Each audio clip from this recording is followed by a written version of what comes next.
friends zakhe Jonase wamtiba Jonase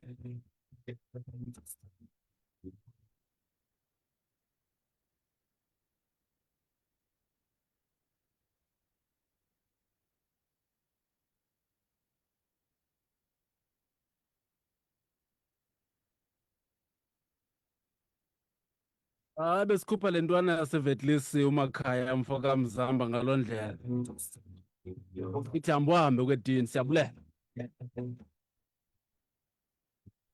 yasho yalishumi elinesithathu imizuzu ibethile intsimbi yethoba masingene njengesiko lalapha ekhaya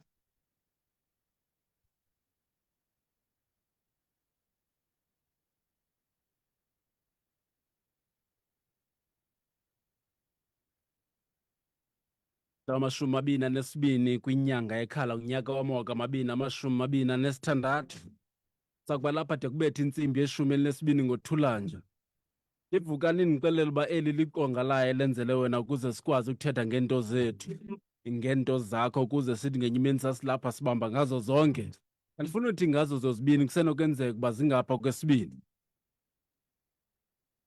on digital ndihamba nosaphokazi ntika on technical khona unkosi nathi bhoni ntoda ngapha esara batman emdlambe endlambe maliwa khona umgcini indoda lapha esakhe isizwe isiqinisekisa into yokuba sidrayiva kakuhle emculweni viwe umfo kamfundisi enkosi nandingokwandula apho likhoyo igaga lomntu omkhulu lihlala phaa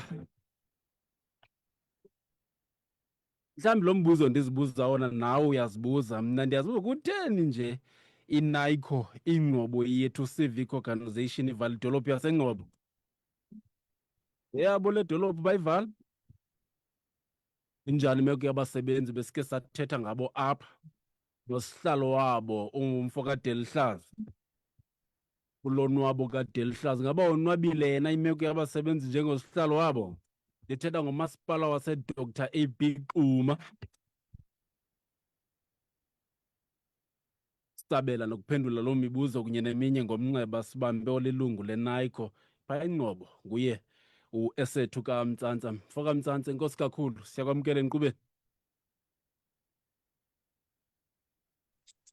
Mandibulise kuwe msasazi bulise nakubaphulaphuli ngakumbi ke kubantu basengqobo bonke. ya inkosi kakhulu kanti ukhona kusihlalo weSAMU kula masipala waseDr AB Xuma lonwabo kaDelihlaza mfo kaDelihlaza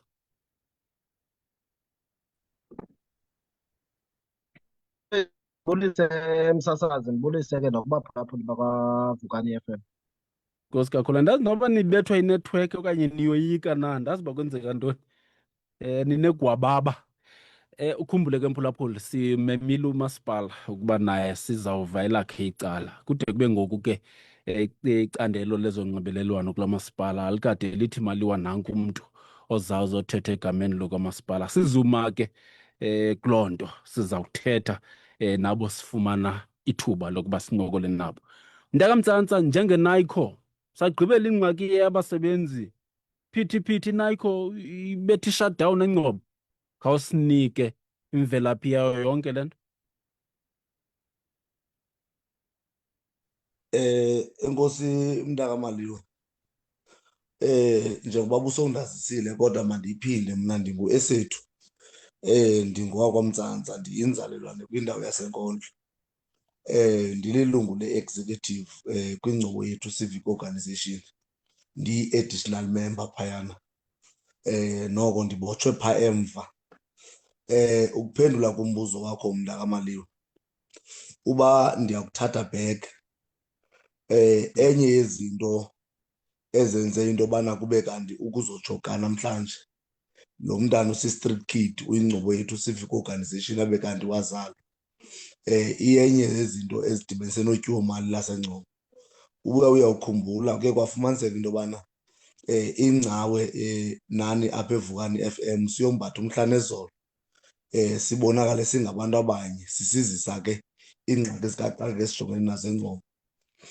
Kuye kwabonakala ke msasazi into yobana njengento yobana sasenza isankxwe ukubonakaliseka into yobana noko asivi kamnandi kwabonakala into yobana esaa sankxwe zange sivakale kakuhle kwenye yezinto esizifumeneyo kukuthi isizathu sokubana kube kanti i-service delivery yabantu baseNgcoba izi kungenxa yento yobana imali eninzi ebekumele uba izise iinkonzo ebantwini ihamba ibheke kwindoda eyi-one ekuthiwa ngumlawutsi. Isizathu sokubana sibe kanti iilali ezininzi zine-crisis yeebhlorho kungenxa yento yobana imali ibheka kumlawutsi.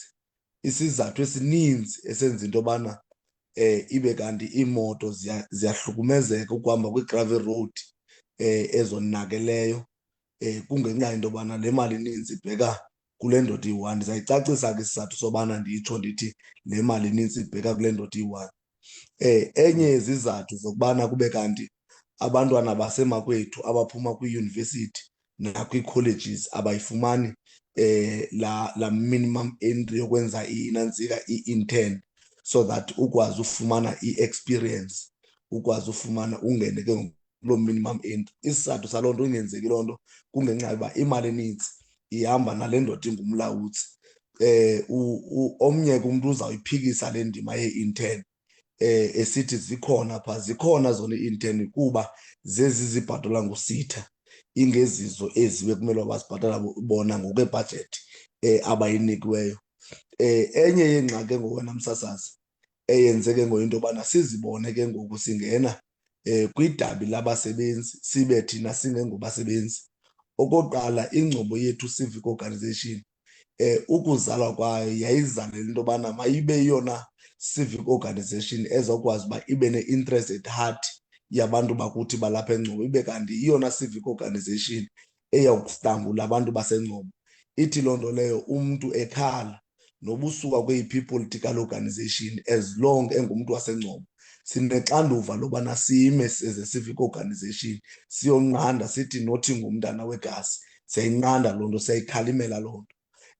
Kuye kwabonakala abantwana begazi bengabantu ababuya bekhala besithi noko asivi kamnandi indlela esibethwa ngayo apha ngaphakathi, bezibeka ke izizathu. Kodwa saqonda uba sawuthi sizimamela kakuhle ezi zizathu sibe noko sele sihambile umgama omninzi ukuyozama uyokunqanda, because ke umntu xa ungumntu ozalwa naye xa umva ekhala ngelinye ixesha izizathu zokukhala uziva mva somhlanguli.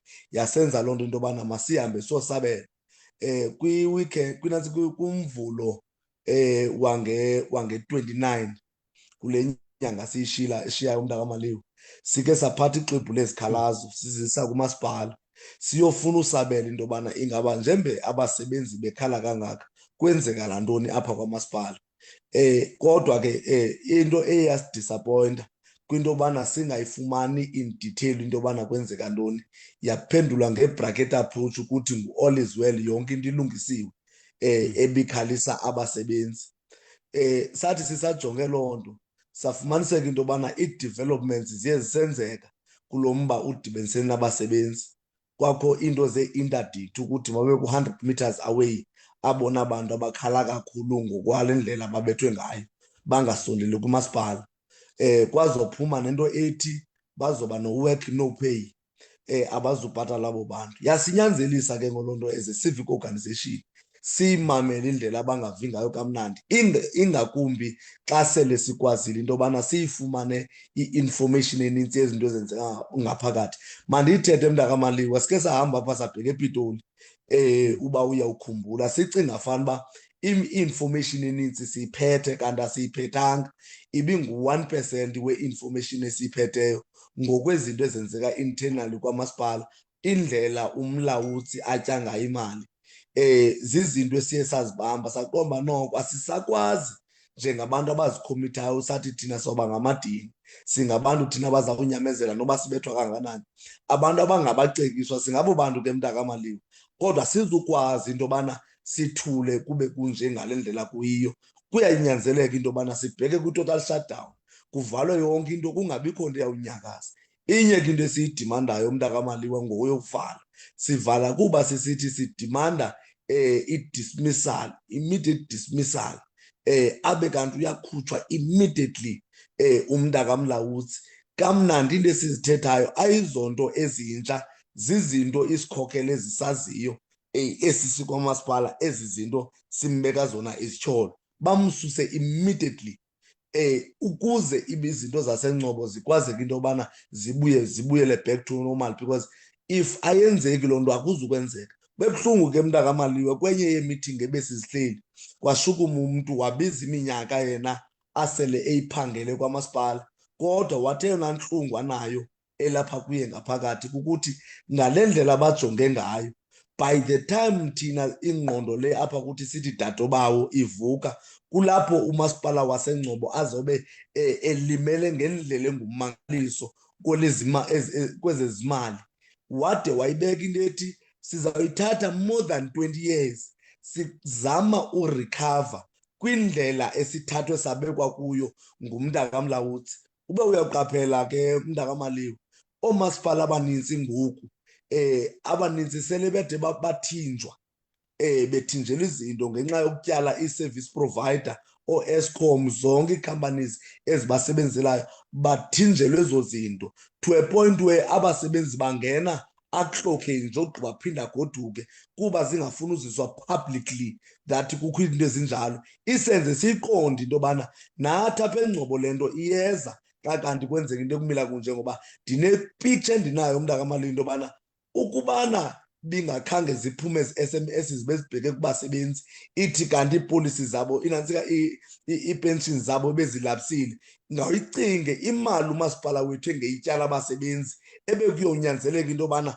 azise ematyaleni ukuze akwazi ubhatala abasebenzi. Uyibone into yobana nyhani iyafezekiseka laa ndawo ithi sineminyaka eminintsi esinakuyispenda, the minute siyeka le ndoda ihlala ikhokela umasipala sizama urekhava ngokwelezi zimali, ingakumbi xa sekukho neruma ke mntakamaliwe kandigqibelisa yokubana ukusuka kulo nyaka uzayo oo-municipal manager bazawuqashwa permanently. Sizawujongana ke ngonendoda engena-interest at heart kumasipala waseNgcobo for plus minus 17 years. Sithi noko kwanele, asikwazi ukuyivumela loo nto as a civic organization. Sayithatha ke ngoloo nto sayenza umntana wethu. Uyawukhumbula ke mntakamaliwe, singabantwana basi-street kid, abantwana abazalwe ezitratweni. Uyabona ke umntana indawo azelwe kuyo yeyona gudi kakhulu kuyo ukudlala kuyo.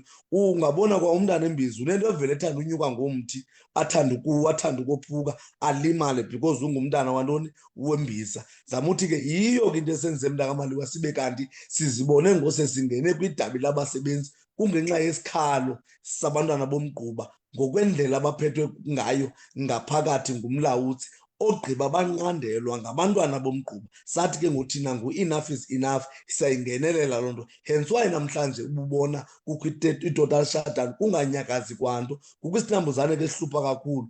Uthi ngeli xesha wenze iti ibe iswekile iyogqibela isuke ingene impukane ephayethini uzibone uyichitha. Kodwa namhlanje kange kube kwasinambuzane njengempukane bekuvalwe yonke indawo imile. Oosomashishini baseNgcobo besacrificile njengobana bengabantu bebhizinesi, yavala i-economy, sasacrifice sazila. Singabantu abaneetrakhi ezisebenzayo mntakamaliwe, iibhizinesi zethu namhlanje bezingaoperate because besizixelela ukuthi eyona nto siyirhalelayo yinto yobana le nto mayibe kanti iyafizikiseka yobana umlawutsi immediately makasishiye. Asimkhuphi on the basis zokubana engowaseLimpopo, simkhupha on the basis zokubana corrupt. Wayikhutshwe imatu ngapha eCredo ke imkhuphelo uba corrupt, wathathwa waziswa ngetray kathiwa makaze eNgcobo. Kulapho afike waqhuba kwala corruption iyi-1.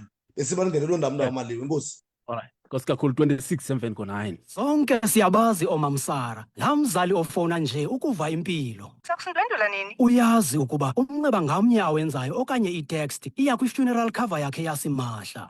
Ukuthatha nini? Uza kufowuna efowunile de afikelele okungenani kwi-R120 aritshatsha ngayo ngenyanga. Kutheni ungekayamkeli i-friend request yam? Ngencoko nganye okanye iscroll ufumana i-funeral cover ye-R10,000 simahla. Recharge njenge-R120 rhoqo ngenyanga ufumane ikhava. Awugcwalisi forms, ii-debit orders, akufuneki novavanyo lwezempilo. Recharge kwi-VodaPay app okanye udayele *123#. Kukho imiqathango. Further together. Vodacom. Mntakade Lihlazo, ugqibela ukuthi ukuncokola apha imeko yabasebenzi ubungayichazi njengento encumisayo eDr AB Xuma Local Municipality. Injani ngoku ngoko yamaneke nale shutdown nolungenelelo athi uMntaka Mtsantsa balenza achaze isizathu nemvelaphi yokuba babe kanti bangenelela ngolu hlobo. Enkosi Msasazi. Imeko ke yakwa-Dr. A.B. Xhuma Msasazi ayincumisi and soze incumise. Zange yancumisa mhla wafika uMr Mlawuthi phaa kwamasipala. Akho nto ebuhlungu ke Msasazi njengosebenza ejele. Usoyika nothi noko lena into ayikho rayithi le yenziwayo. Noko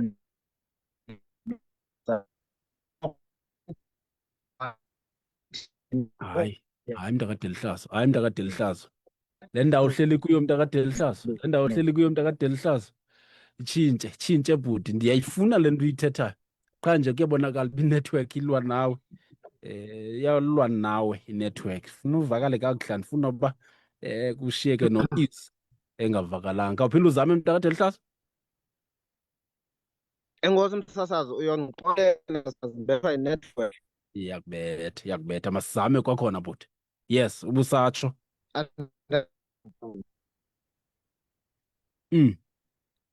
Andiyazi noba ndiyavakala na Msasazi. Iyavakala ke ngoku, ngaqhuba ubambe loo position. Enkosi.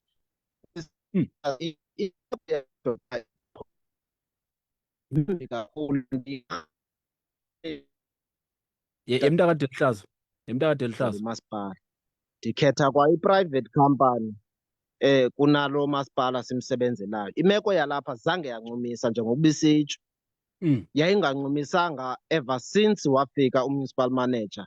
Wafika wazibonakalisa into yokubana apha uzokuvictimize abasebenzi and akafuni nomnye umsebenzi ozomkhweshina. Umthetho ke apha kwa-Dr. A.B. Xhuma awulandelwa ngumunicipal manager, awulandelwa nazi-managers aziphetheyo because uyazi-intimidate ezinye ke zithi kulungile noba wenza kakubi.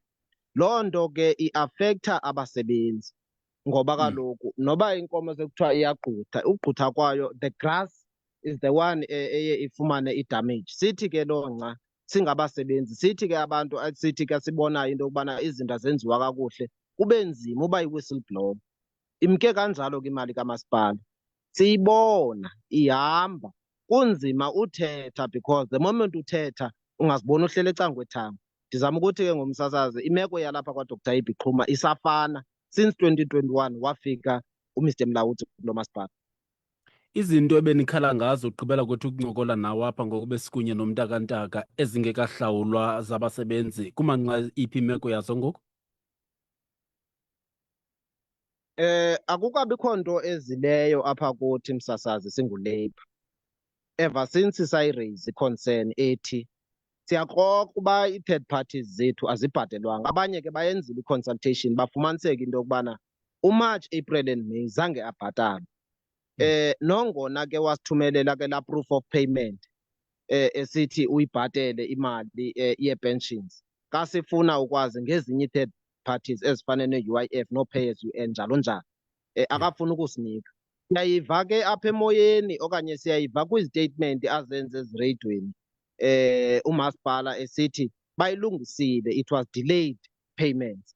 Akukabikho nto ke efikileyo apha kuthi nakwabasebenzi because ngabi beneficiaries zezi third parties. Akukabikho nto ethi kubo sibhatele basebenzi okanye babizwe abasebenzi kuthiwe sibhatele imalenga, besishota ngemalenga ebesingayibhatelanga. Sisame bumnyameni. Into enayo into eyenziwayo ngoku kuthiwa abasebenzi bayavictimizwa, bayagxothwa, abanye bangangarholwa okanye batsalelwe imali njalo njalo. Okay. Mntaka Mtsantsa, uthi umunicipal manager uMntaka Mlawuthi ucorrupt. Sibhig eso statement. Kutheni usitsho?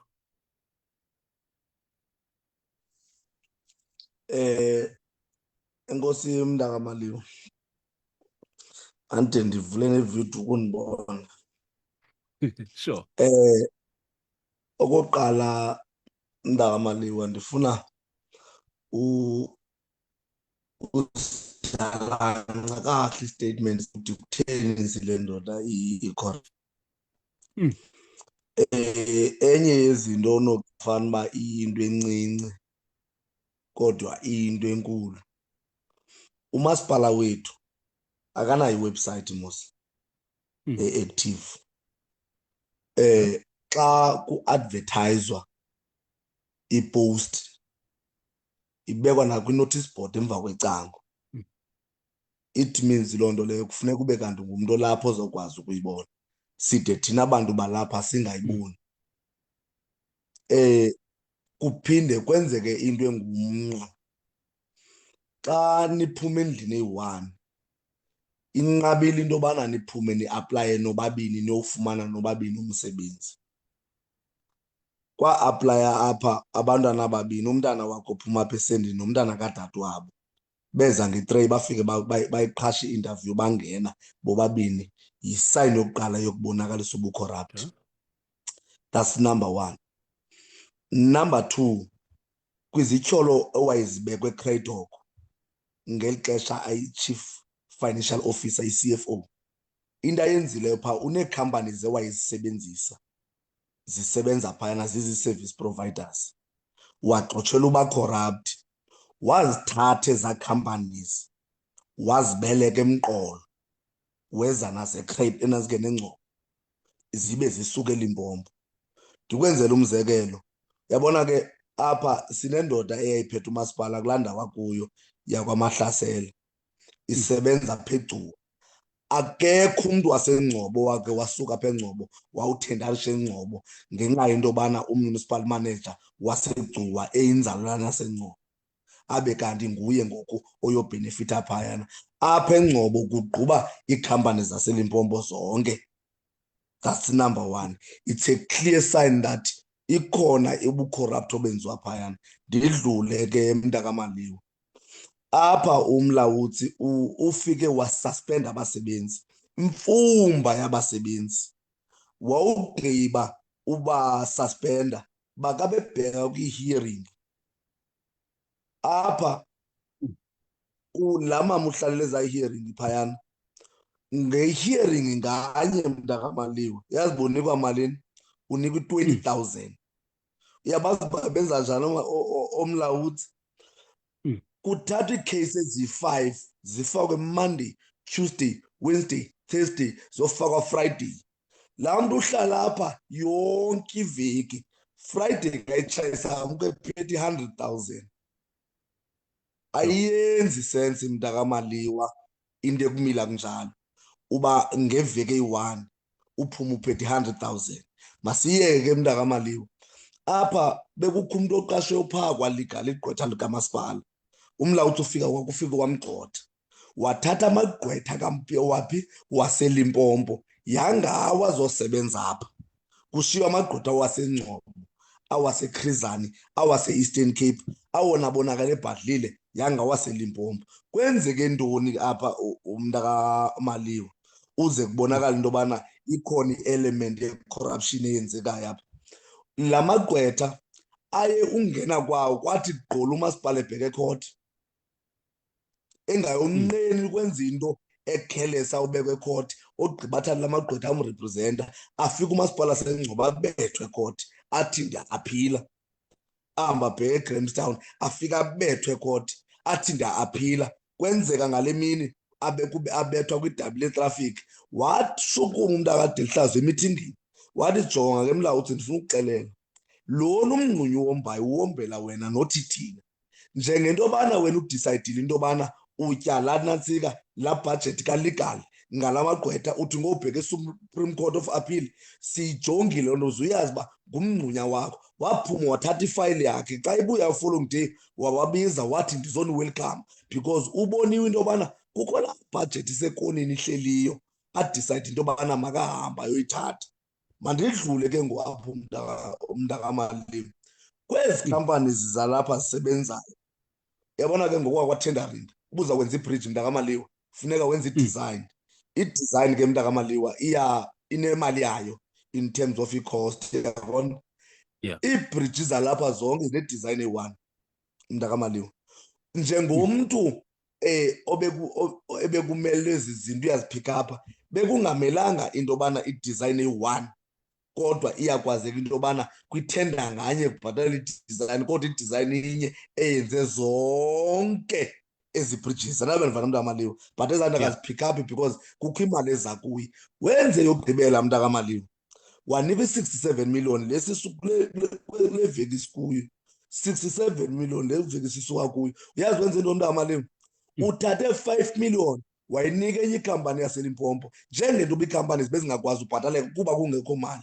Wayinika loo khampani yaseLimpopo, wathatha enye wayinika ikhampani yaseLimpopo. Uyayiva uba eyona ipriority kukubhatala iikhampani zaseLimpopo more than ii-service providers zaseNgcobo ekukudala zisebenza. Iyakubonakalisa into yobana kuyinyaniso into yobana kukho imali azibhenefithayo umlawuthi. Mandidlule ke Mntakamaliwa, ndifuna ukuphatha yonke obu corrupt. I-leadership edeploye i-political organization ekwamasipala izamile Mntakamaliwa ukumkhweshina into yobana yemfondini kodwa noko siyabethwa apha, sibethwa siyi-political organization, zizenzo ezikhalazelwa ngabantu ozenzayo. Uyazi butheni ubuzile uMntakamlawuthi uba njengento yobana wena ngosowunesibindi sokuza apha kum umtshato wakho wawuyimalini. Wathula umntu wawuvala umlomo ngoba ubuzwa ngomtshato wakho uba wawuyimalini. So bebuza enye ye-political leaders ezingaphakathi kwamasipala.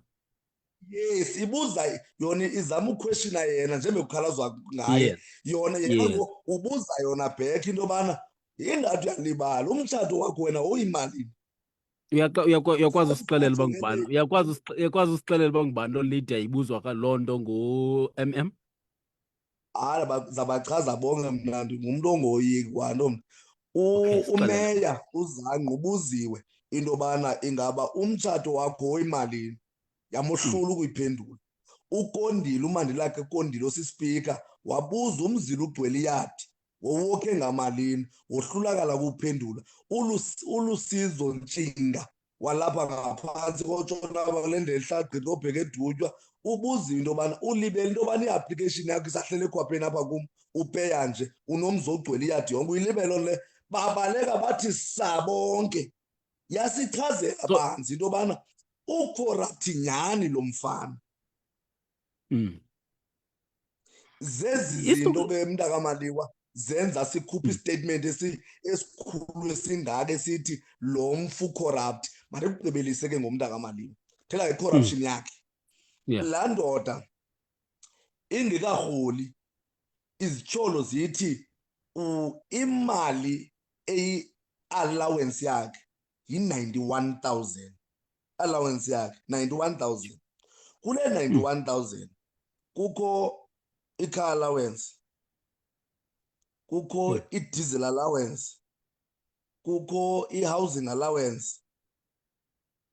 Le yesina ndiyazithanda ubaleka oko, ndizawubuya nayo Mntakamaliwa kodwa ke ngifuna ukuphathelela ukuzobela enye into. Yeah. Okay, kodwa useza ke Mntakamtsantsa, nina ezinayico nike nayo i-chance ithuba loku-engage nomasipala because kwale information unayo uthi u-MM wayeyibuza kwezi political leaders omeya ospika. Information mhlawumbi omnye into onothi critical ayinofane ibonwe iviwe nangubani na nokuba kuphi na. Like niyifumene njani nina into eyi-evidence mhlawumbi kwi-advocacy yenu xa niqhuba nayo awunothiwa khaniprovide le nto noko inikise umdla le information inayo.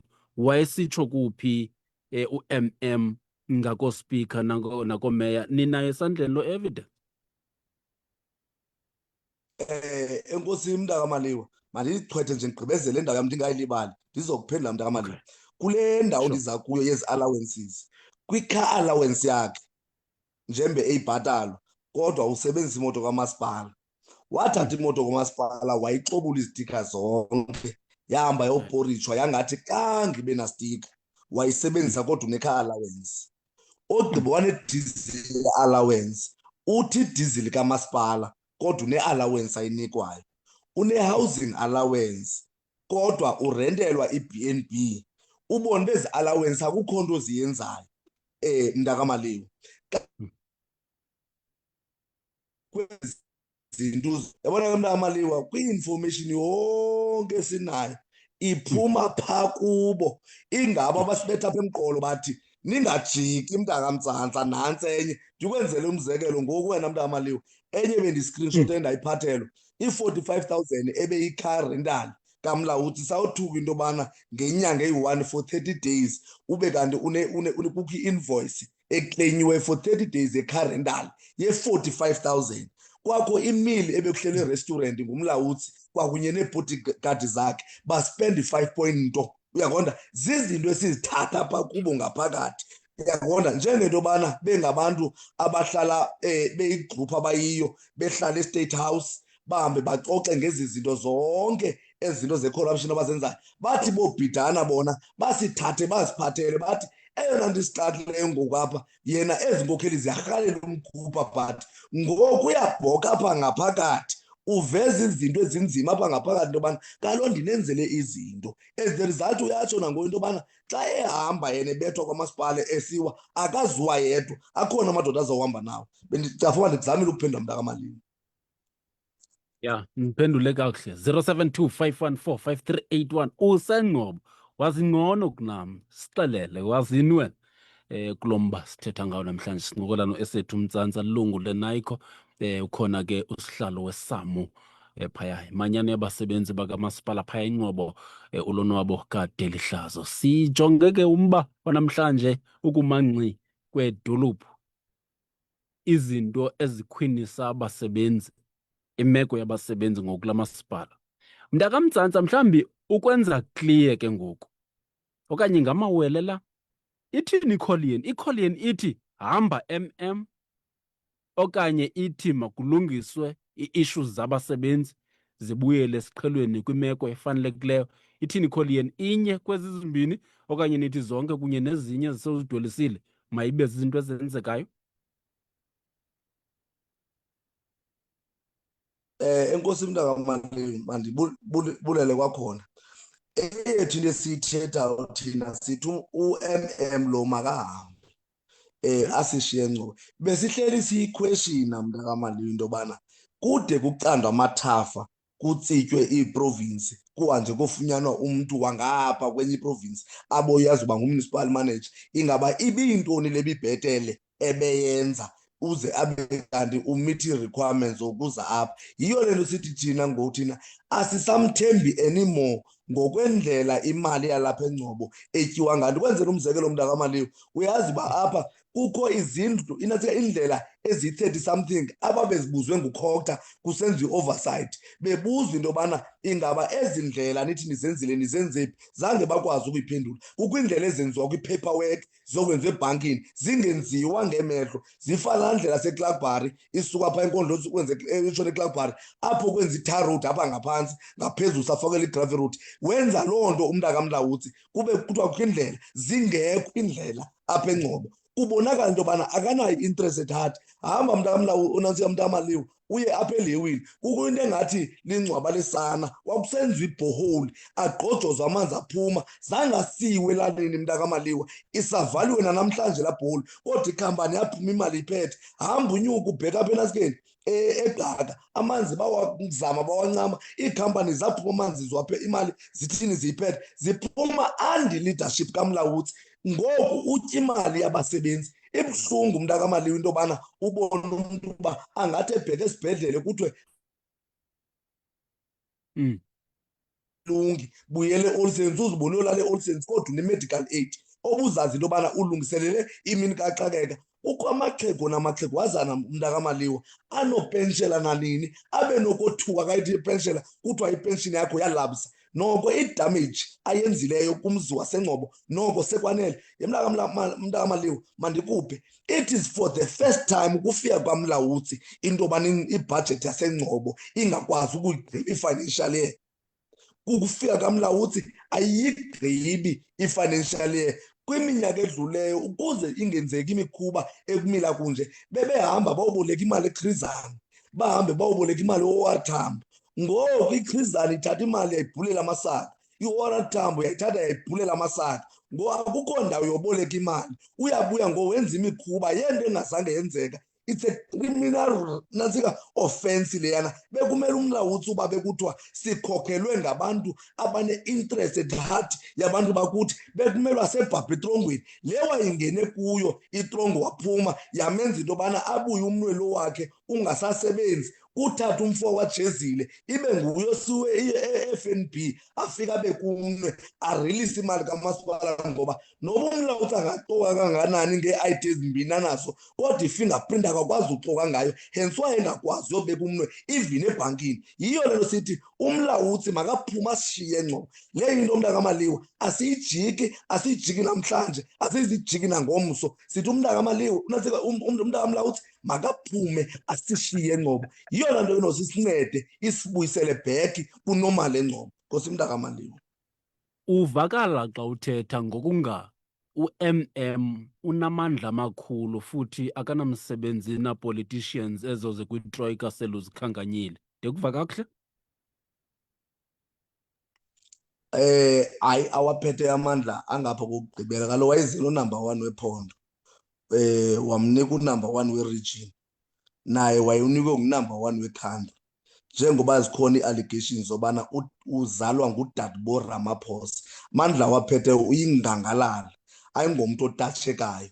Ndikwenzela umzekelo, ungakuyobuza naye umntakazanqa phaa, sebane ekhwijwa ngethoyilethi nje, ungakuyombuza uba uyawatya gqithi amaqithiqithi na. Kwavalwa kwa indawo wayesitya kuzo kwayena, sivalwa yile nto, yafika vala wonke amazibuko, bonke bobelwa nguye. Kuthiwa nanku kwade kwakho into athandwa ngayo mntakaMaliwa, kuthiwa uba sibheke enkomfeni le indoda iyasivula isandla sayo, yasenza sayikrokrha into yoba le nkomfa bipostponwa yikhota apha enaskeni, egqeba enaskeni kugompo. Ngenzeka uba le mali yabasebenzi ibisetyenziswa ubheka phaya, ngoba kuthi uba kubhekwe enkomfeni hayi ungunumber 1. Yiyo le nto angakwazi utatsheka. And ke ngoku izinto esezenzile uyayiqonda into yoba uba ngaluza amandla aphume apha angabheka etrongweni. Yiyo le nto exhathisa ngothini, ngo-3 ubani ke nanantsi ke nandikhupha nam ndiwanani, untouchable. Abasebenzi bonke bayamoyika. More than 400 yabasebenzi aba beqala istrike bathi bo-intimidate imfumba yabaleka yabuyela kwamasipala yangathi kandiqala ukumoshwa. Uthi sowuposta into kufacebook, mntakaMaliwa, ubizwe ofisini, kuthiwa mhlekazi ndibona le nto ubuyiposte kufacebook, usithini apha, uyicacise, uthathe uthweni, kuthiwe jonga yi-warning le, otherwise ndakukhupha ngapha kwala masango. And mna andoyiki mntu and ndiya-acta, mna ndithembisi ndiya-acta. U-untouchable ebeqalisa iphondo ngoku apha kwamasipala ejikeleza iyadi, eqalisa iphondo enenkukhu ahamba nayo apha eyadini. Bendiqala uyibona amanyala enyoka enyuka emthini esiwabona engcobo mntakaMaliwa. Hayi, inzima kakhulu, zange ndayibona into enje. Kusesijadwini kubekho amadoda amadala phaa kwamasipala ayibukele laa nto isenzeka phayana. Ibuhlungu mntakaMaliwa into ephayana yokubonakala into yobana sekukho indoda eyi-1 esisiqwe namandla angaka. Unamandla umntaka Imake oosomashishini kulo nyaka upheleyo baluze millions of rand kwi-total shutdown kuceba kuphume laa ndoda. Zange iphume namhlanje, baluze ezinye iimiliyoni. Kuthiwa makuphume laa ndoda, ayikaphumi nanamhlanje. Ngomso they are going to lose, ayikaphumi laa nto. Unesinto inamandla mntakaMaliwa. Imake bamba kanjalo mntakaMtsantsa. Imake uthi kulaa mandla uyiqala kwindlela ezize ngayo u-MM. Uthi xa uthi first citizen of the country uthi nguMongameli Cyril Ramaphosa. Xa uthi first citizen weprovince uthetha ngopremier. Xa uthi first citizen we-district uthetha ngocouncillor Sizani, uthetha ngopremier Mabuyane, utsho okanye ndikutolika wrong?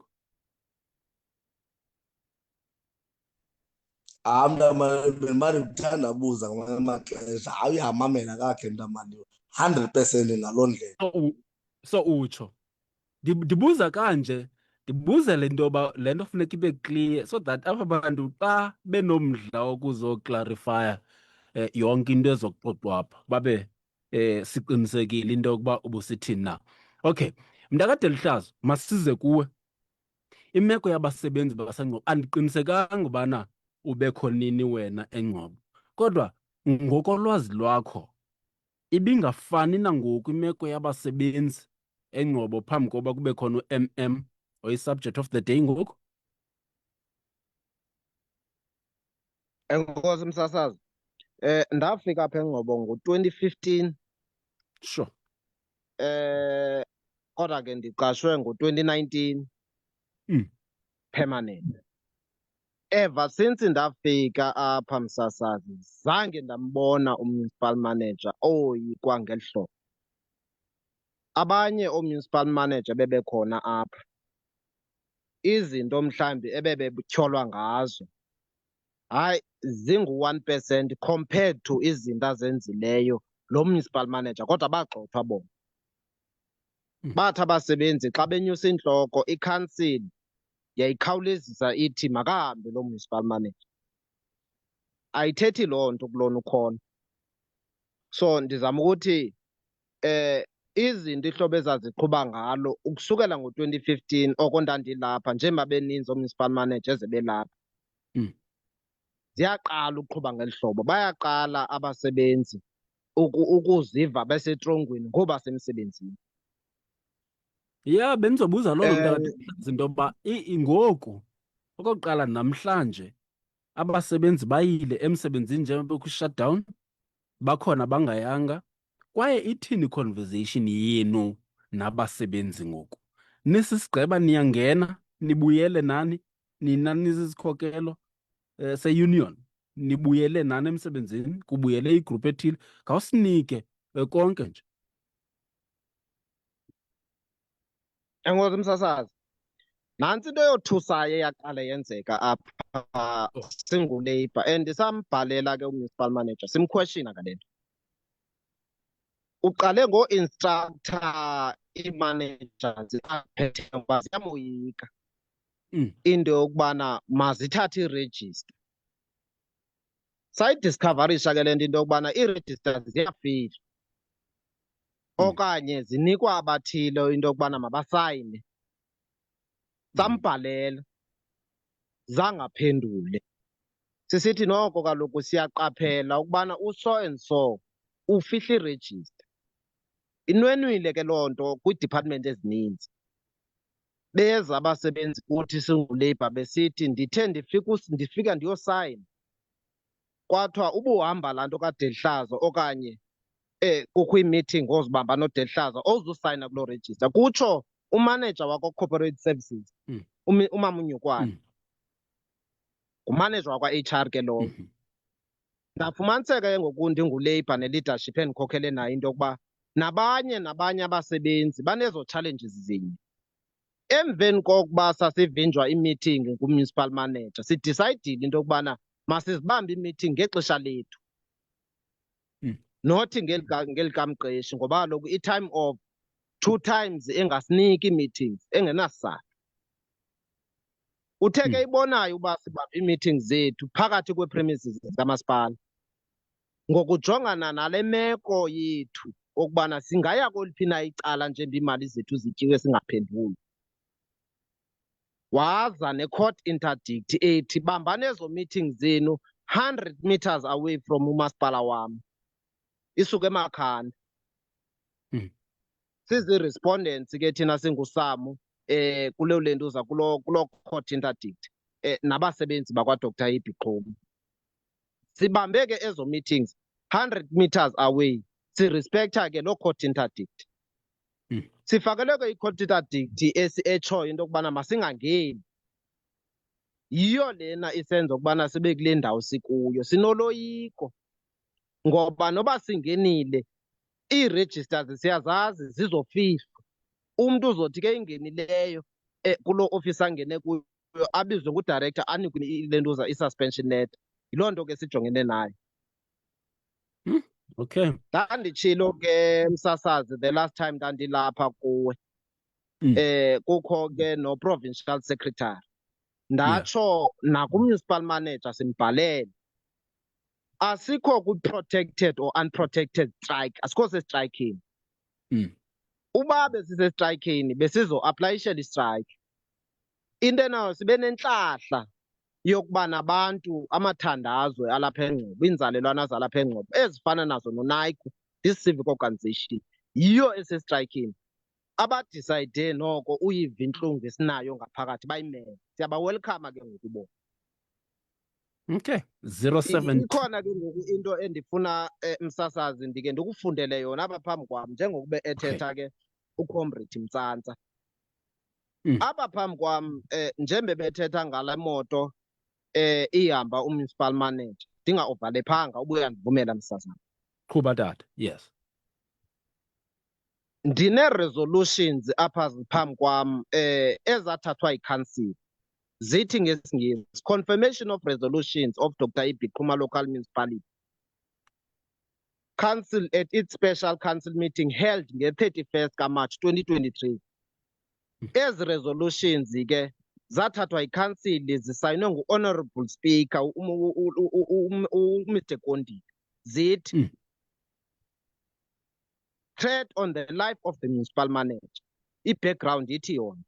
Following incidents where the municipal manager received some malicious messages that are threatening his life, the council has took a resolution. It has a resolution. Number 1, provided with stand-alone house, preferable outside England.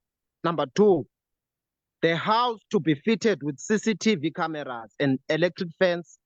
Number 3, the house to be provided with 4 armed guards, 2 during the day and 2 at night. Number 4, the municipal manager to be provided with the second protector, bodyguard there. Number 5, the municipal manager to be provided with the backup vehicle. Number 6, the municipality to be uxolo ke ndibethwa kungayiboni kahle ke ngokuleni No ndawo. problem. Oh, No problem. Number 6, the municipality to be providing accommodation to the municipal manager, bodyguards, pending the finalization of the standalone house. Number 7, a detailed report to be provided to the council on the financial implications of report referred to above, signed and approved by Councillor Kondi. Yeah. Now, as resolutions ke sake sambhalela ke honorable mayor sisithi njengokubana ethatha imoto eyayi-allocatelwe i-department ethile kwamasipala for ukubana kusebenza abasebenzi. Siyayazi ke kukho shortage yemoto phaa kwamasipala. Ingaba zii-council resolutions na ezi zimnika igunya lothatha imoto kamasipala ixobule izitikha avuke ngayo ikomane enyuka esehla esithela i-fuel kamasipala kodwa une-fuel allowance. Zange siphendule. Sithe ke kasifumana ezi resolutions at hand njengoba besitsho ke uComrade Mtsantsa into yokubana sinayo i-evidence enomtsixela umunicipal manager. Yiyo le nto ke ngoku singu-Labour sisithi asisamthembi phezu kwemali zethu umunicipal manager because ucorrupt. Asisamthembi phezu kwemali zethu umunicipal manager ngoba kaloku i-SMS esayifumana nge-23 kaJuni isithi imali zethu zee-pensioners sabhatalwa. Yatriggerisha into ethi asisamthembi ngoku into yokubana makalawule even kwa imali zikarhulumente. Bendifuna ke ngoku ukufundela nje ezi resolutions zilapha kuthi. Yeah. It shows ke ngoku loo nto msasazi into yokubana umunicipal manager wenziwe inkosi kwa i-council yalapha kulo masipala ngokubana anikwe ezi benefits ezifu banqabile umunicipal manager. So bendizobuza loo nto kanye uba ucimba ibhunga ngelenze ngcono kunoba li-approve ezinto sewudwelisile should ke yilo uyiphendulayo.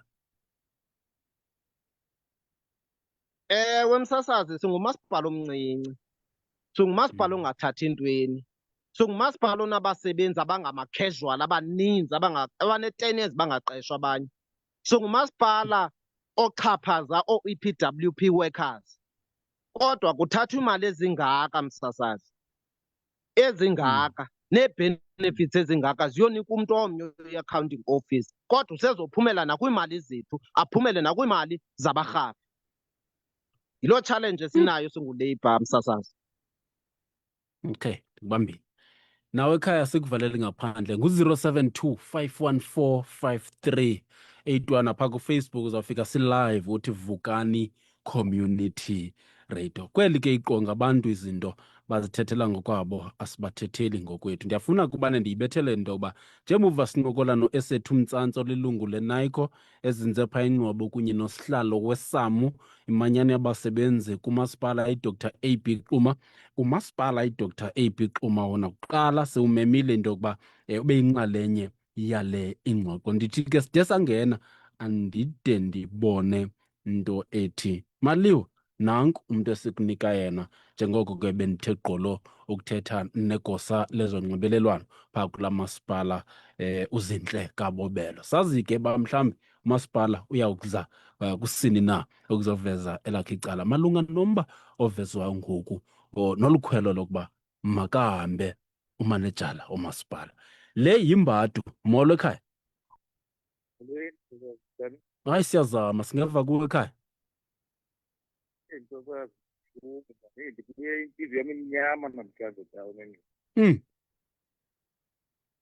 Yes. Kwale kwanto umsasazi andike ngondifumana abantu bestrike amane beyothekisa noostand babenzani beyothekisa ishop waye msasazi bengayi kulo mntu banengxaki naye phaa kwamasipala lento elidaka lilawufisa abantu abakude kunani. Okay. Iye msasazi ngenyawo etawuni intliziyo yam imnyama namhlanje seyile yonke le nto bendiyoyenza. Okay, bazokuphendula. Xolo bhuti, bazokuphendula naba, bazokuphendula abanikazi abantu abenze i-shutdown. 0725145381.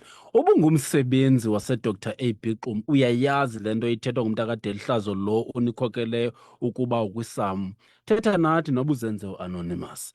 Kwimbadu molo. Molo bhuti. Molo dad.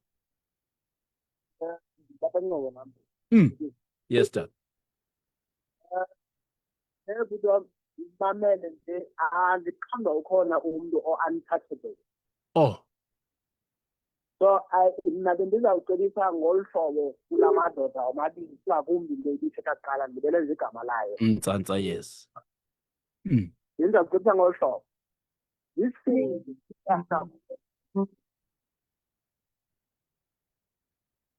Yes. le nto i-serious kakhulu bhuti wam. Mina bendizawuthi kubo bayithathe national. Let's take it national. Khona radio station abayisa i-SAFM. Andazi uyayibona na. Andifuni uthetha ngezinye izikhululo ndikwesi mhlekazi. Yiza nepoint yakho. Asizupromote ezinye izikhululo tu kwesi. Yiza nepoint yakho bhuti. Abuza ne-solution my brother because the man ewe bhuti kodwa kaloku andifuni asizuthetha ngesinye isikhululo kwesi tu. Yes, iza ke mkhulu. Phela ke kuloo ndawo xa Alright. Enkosi kakhulu, siyabulela ke bhuti. Enkosi kakhulu. Ya, kwale siyenza apha yi-Municipal Watch kwale segment. Ndiyafuna kuyibethela into yobana umuntu osifowunela kuWhatsApp please sukusifowunela. uWhatsApp akafowunelwa. Fowunela yenza i-call straight. Hayi thole uyasiphazamisa. Yabona ke mntaka Mtsantsa une-background une-profile pic yombutho wenu ke uthole lo. Ngathi ingathi uzosibhida uthole. Sithi sukusifowunela. Okay. Uthole masidile naye ngolu hlobo. Ingathi uzosiphazamisa. Andidibani nothi xa ndithetha. Kubonakala uba apha ekuthetheni akuvakali. Because xa usifowunela kudala siyitsho le nto. Xa usifowunela umisa yonke le nto siyenzayo ngoWhatsApp. uWhatsApp akavumelekanga uba simfowunele. Akafowunelwa uWhatsApp weredio.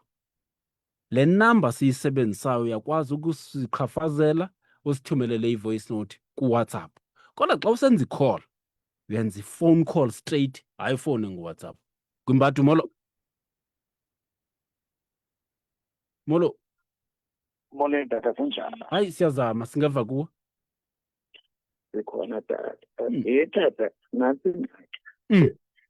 Lenza le shutdown yonke nalento iphethwa-ke ngelamadoda. Yes. Abantwana besikolo bangenaphi kuyo yonke le backtown? Mm. Libamba ngoku abantwana bangakwazi ukuya esikolweni. Phofu siyaqonda sija ixesha labantwana kuyo yonke le daf. Mm. Mm. Mm. Ikhwani ke tata. Bathi bona babathini abantwana abethu ke ngoku.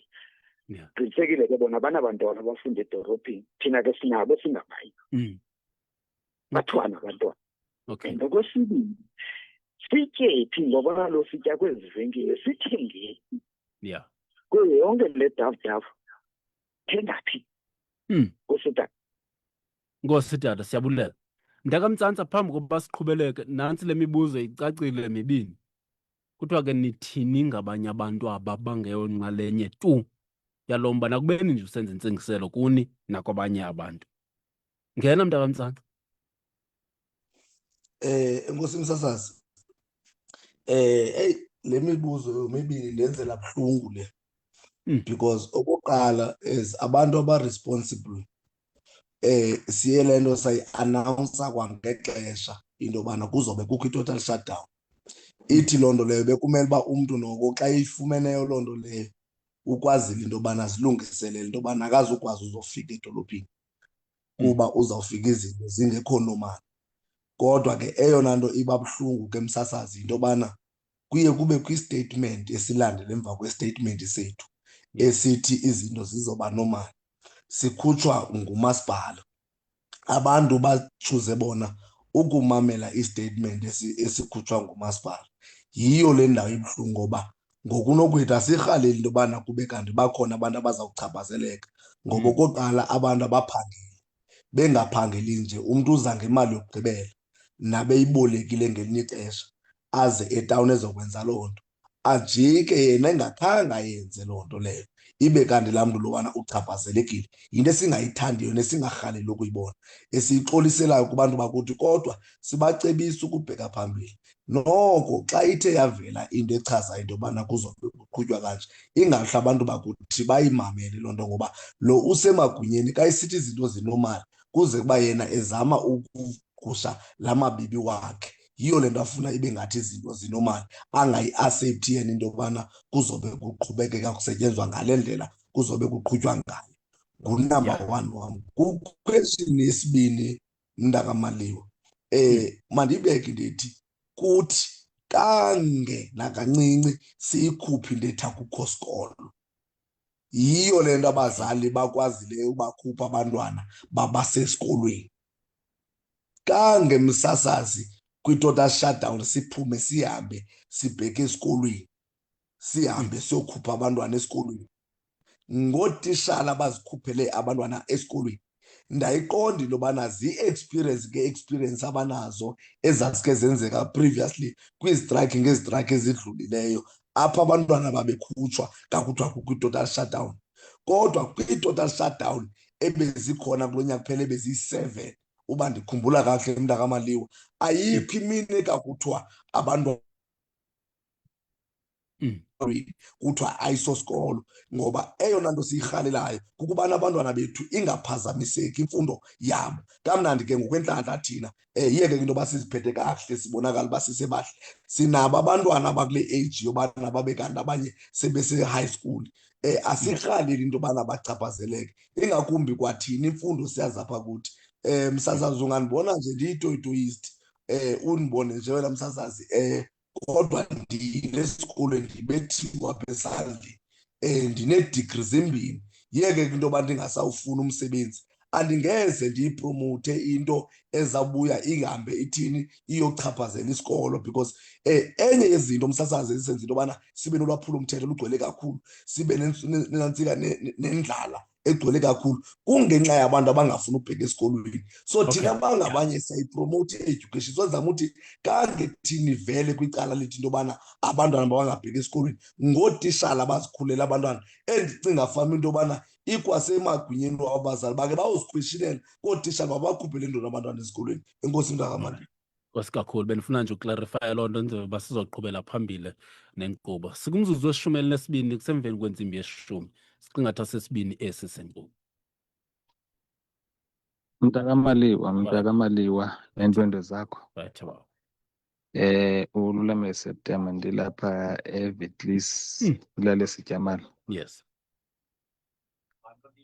Ndifuna uthi mna umntakamlawutsi kuyacaca uba uze nge-dictatorship ne-nepotism. So kuzawumele ndiyacela mna bayimele into yokuba bangavumi ubhulishwa ngale ndlela babhulishwa ngayo. Kuyacaca ngokuba ukhokhelise iLimpopo over i-service le bemele uyayidilivarisha. Banganyatheli ngeenyawo. Hayi ndiyabakhuthaza uba bayimele le nto le. Whoever is behind it bam-expose. Enkosi. Nkosi tata, siyabulela mntaka September. Masibulele msasazi. Yes, tata. NtokaMtsantsa, ntokaDelihlazo, ngo-Ayanda Kacelu lo, mntaShakes enkondlo, Manyisani phezulu. Ndihamba nani kakhulu sinisapota sixhoma eziposta kuFacebook, sizifaka kwi-profile pictures zethu, sizifaka kwi-status zethu ezifuna abantu abarawundi eNyobo basopote nini. Ndineprojekthi yehagu endayenzayo. Loo projekthi yehagu xa funeke ndifawundiwe ndinikwe ukutya kwehagu, instead kunikwa abantu abanganazo iihagu babuye bazothenga kum ukutya, bazothenga kum ihagu ngokutya. Uyayibona loo corruption enjalo? Kukho abantu abanazo ihagu banikwa ukutya babuye bazothenga kum ihagu ngokutya. Ndakhe ndayenza le nto ndabona uba kungcono ndilambe, kungcono ndizitye ihagu zabo. Enkosi. Gossipwood 0725145381 14 after 10. Nomtimba? Molweni Mr. Maliwa.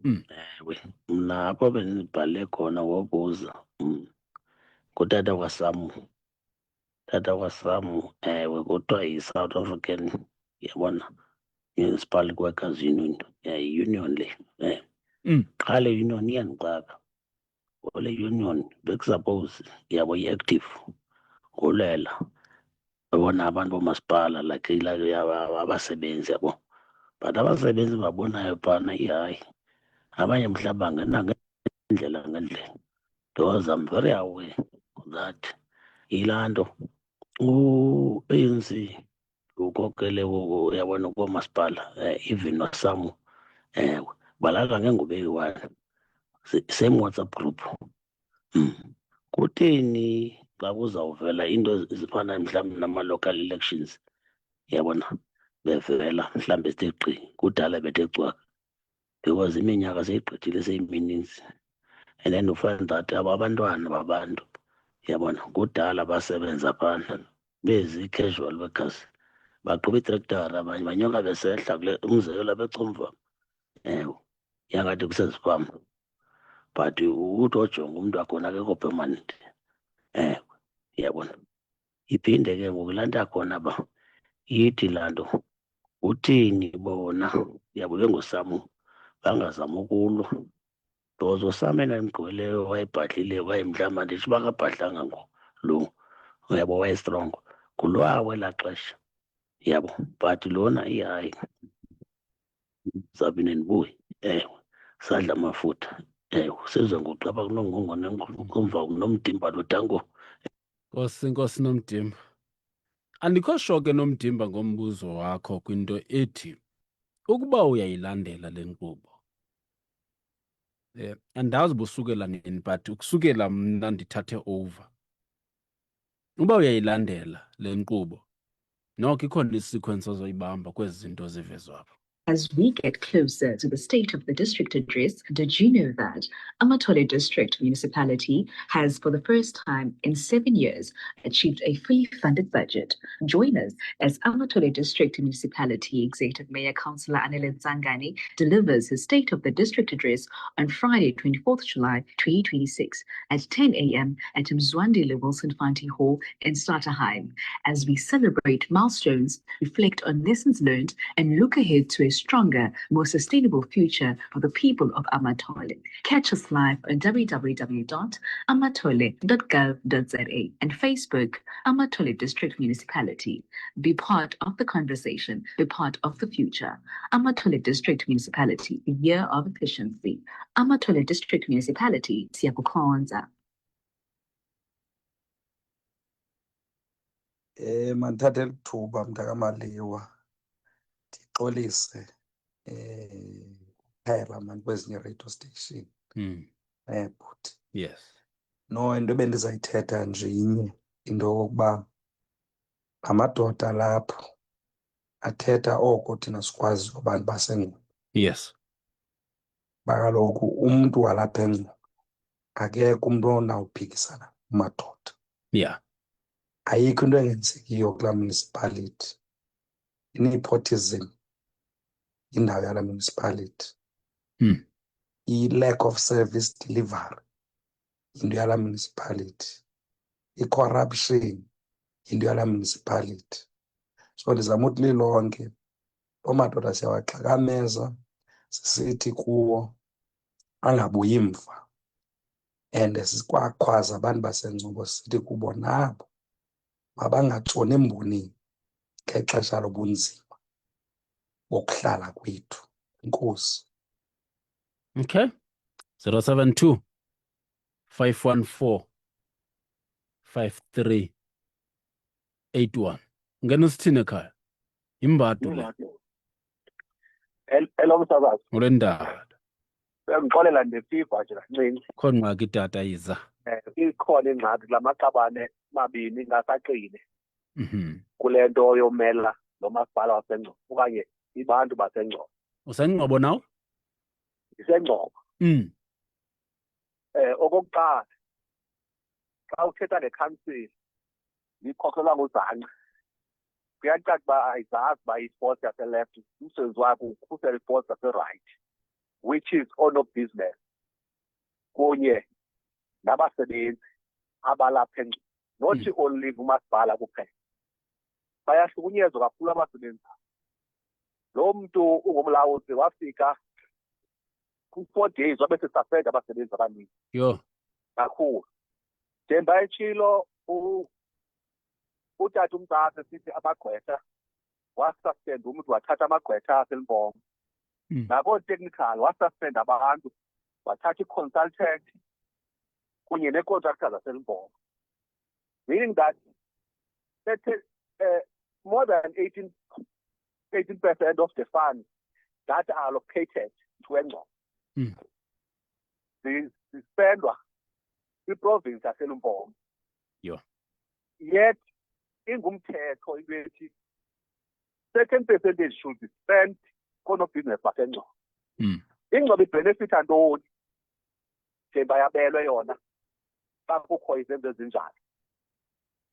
Kona corrupt.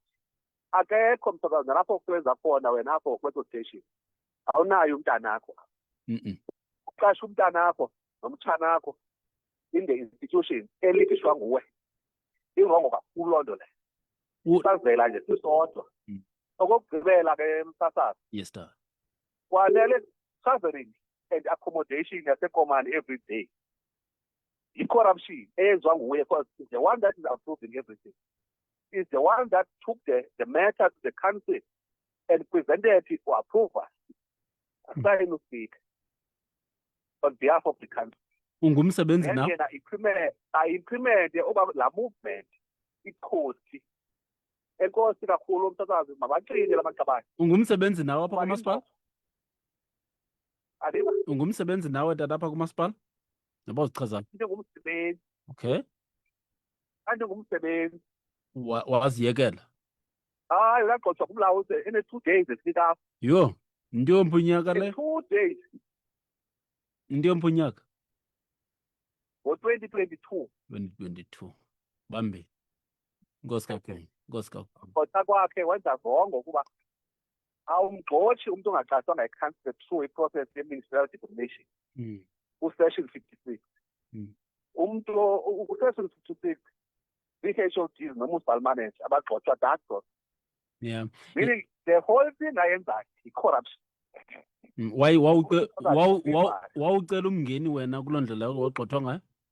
Awucela umngeni sekuwo nakuko. Okay, hayi ke siyabulela taba. Nkosi kakhulu. Sure. Yeah. Akunzima straight. Wolo mntakamaliwa neendwendwe zakho. Sawubona. Wolo mntakamaliwa neendwendwe zakho. Ya mntakamaliwa ngucwethe lowo. Ngucwethe lowo. Akabatya abantu izithende udlala ngabo. Hayibo. Ndandithe mna kwakudala bendibathembile abantu baseNgcobo ndandisithi ukufika kwakhe njengoba wayegxothwa apha ufika kwakhe apha bazamkhalaza bamginqe. Hayi ndibonile into yoba uyabona ngoku sebalimazile mntakamaliwa. Sebalimazile. Nalapha waqala ngaloo nto wanekhampani ayinantsika waza neekhampani zaseLimpopo. Kodwa zikhona iikhampani apha enantsikeni enqoba yethemba. Zikhona sasibuza loo nto leyo and unento ungafuni ukuphendulwa akafuni ukuphendulwa. Hayi makahambe hayi andiyazi bengathini andiyazi ndingathini mntakamaliwa. Enkosi Mr B abe Grey Dog. Nkosi Mr B Grey Dog. Sure. Yabona noba ungayintatheli uthini but xa umuntu ethetha esithi mna le yi-experience yam athi mna le nto yenzeke kum kho nto unoyenza kho nto unoyiphikisa athi yenzeke kum kho nto unoyiphikisa.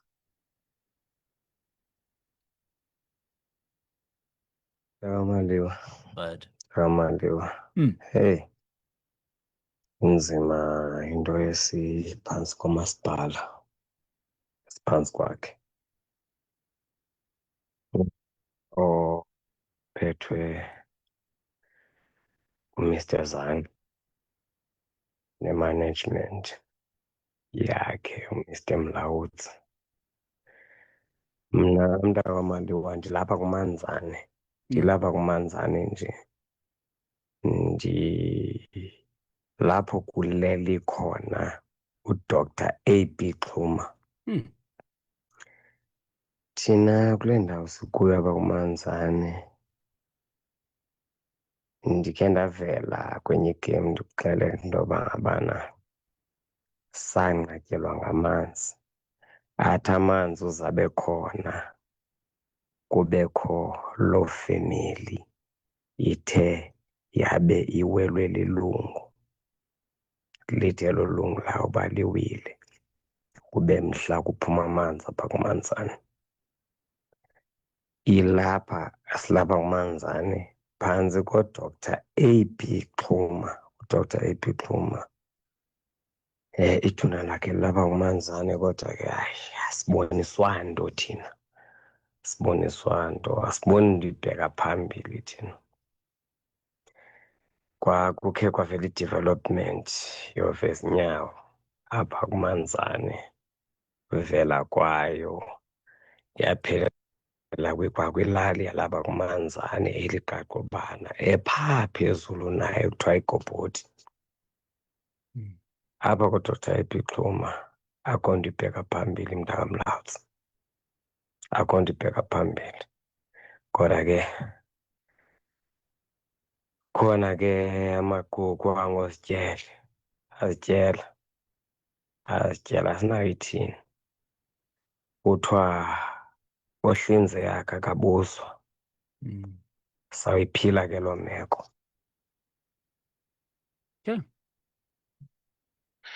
Mandibulise msasazi. Hayi msasazi, ndingummi apha eNgcobo, ndithi mandingene nam. Ibuhlungu le nto elapha eNgcobo msasazi. kuba icacile le ngxaki yaseNgcobo njengoba icacisa umntaka Mtsantsa inzima isuka phezulu kuba umasipala waseNgcobo akukho nto ingaziwayo yile ofisi kaHlabisa yakwaCopter kodwa akukho nomnye umuntu osihoyileyo isikhalo sabahlali baseNgcobo. Siphinde ke ngoku eso sikhalo sabahlali baseNgcobo si-eda ngoku isikhalo sabasebenzi base-Dr. A.B. Xuma eNgcobo umasipala. Nalapho ayihoyekanga isikhalo sabasebenzi. Mna Msasazi zange ndayiva into yokuthi kukho umuntu ongangazibhatali ipension zabantu kuba xa ucontributor kwa-pension each and every month, each and every year there is an increase. Wawusalela ngasemva ngenyanga ezimbili kuzawuthina. Make nikwenzela umzekelo Msasazi, if ngenyanga imali oyifakileyo engxoweni yepension ikunika u3%, la 3% uzowufumana njani kukho ke ngoku le 3 months okanye 4 months ongayibhatalanga? It means yonke ezanyanga ezintathu aba 3% balahlekile ku. Ze uCopter uthule ngoba kaloku abona abantu abane right yokumanage umasipala okanye i-local municipality ne-district nentoni nguCopter. But uthule. Aniphathi ke lo wasephondweni uvela uthumela abantu ongabazi noma bayozela bafike bohlulakale uku-attend izinto zaseNgcobo. Yona icacile yona Msasazi. Umlawutsi lona unayo le nto athembele ngayo kuba kudala kugxothwa municipality manager apha. Abanye beyinzalelwane yalapha eNgcobo. Ikhansili ikwazi ukuthatha isigqibo xa kukhona izinto ezifana nezi, utyiwo lemali nentoni igxothwa. Ungaya phaa ke Msasazi eNgcobo ubuka ibuilding ngokuthi uyokhiwa. Bekuthuthwa icontainer ngoku zecontract phaa. Ndiqinisekile ibhatelwe nayo le contract. Kodwa xa ungayijonga kwawena ungenzanga i-surveying okanye ungenzanga i-engineering whatever, ungafika uyibona ukuthi la building ingawa nanini la building ibulala abantwana babantu. Yabona ke Msasazi into yawusinceda inye. Makuqina abahlali baseNgcobo ume ngqi umasipala waseNgcobo. Adahamba umlawutsi kushiyeka abantwana baseNgcobo bomgquba bachebana amaduma uthi umasipala waseNgcobo ume ubuyele entweni yawo. Ijonga Msasazi into eyenzeke eNgcobo ujike lapha eNgcobo ubuke. Yo itown etheni lena eneshop othi xa ungena apha phakathi etown kune-container zeshop ezifakwe kwi-building ezawayo. Ngaphakathi kokhele i-container ngaphakathi kwi-building lapha kulento etown phakathi. Ngawugqiba ukurana ibhizinesi. Kodwa kukho umasipala. Hayi Msasazi, umlawutsi ucacile unguThixo walapha eNgcobo.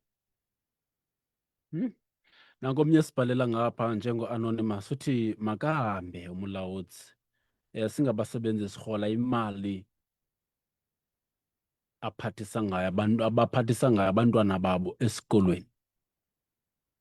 Sibhalela utsho. Bantu izinto abazithethela ngoba sibathethele ngokwethu. Ngolo mntaka Maliwe masibulele kwiindwendwe zakho ngokuba neliso elibukhali ngomasipala wethu. Enkosi naye wabhoni wanjalo. Evakaliso lwakhe uluvo naye. Sho. Molweni mntaka Maliwe, molweni namaqabane uDalihlazo noMtsantsa.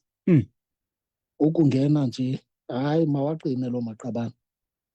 Mawaqine loo maqabane. Loo maqabane amise ibhizinisi zawo ndiyamazi uMr Mtsantsa unetrakhi. Indivisa ibuhlungu ke leyo umntu athe mdala kuba uvakala emdala lo mntu uthi yidafu le ibisenzeka apha. Abantwana besikolo nathi sinabo abantwana ababini bafunda evillage.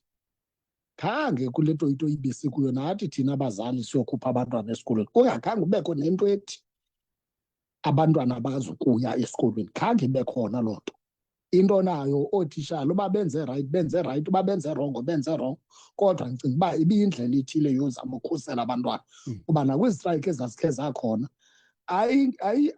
ayiyonayikho eyayikhe yanestrayikhi esikhupha abantwana. Yayingoonoteksi ababeyokhupha abantwana ngenkani ezikolweni. Koomasonwabe, koothembeni, kooRejizi nakoo-village. Ndizama ukutsho ke tata wedafudaf, wena mntu uthi abantu benza idafudaf bezama ukulungisa ukuhlala, because nathi sinamashishini ethu, nathi siluzile namhlanje, nathi siluzile imali entle, kodwa khange sibe nayo ingxaki. Wena mntu ke tata wedafudaf uzawuthetha uba abantu benza idafudaf bebadala, kwamaxhego asuke ezilalini kule nto uthi abantu benza idafudaf.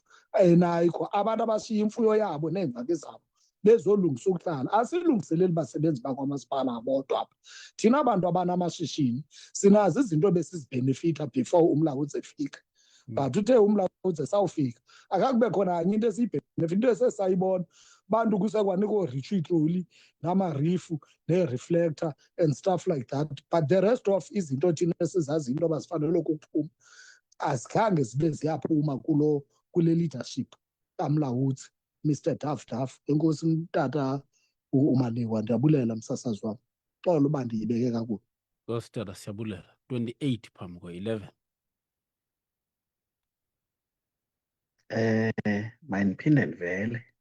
Yes. Ndimamele ndisekapa apho ndikhoyo. Ndisekapa. Nto kaMzanza, nto kaDelihlazo. If bangaba funeka idorobhu niyivale iveki yonke, mayivalwe idorobhu, adahambe.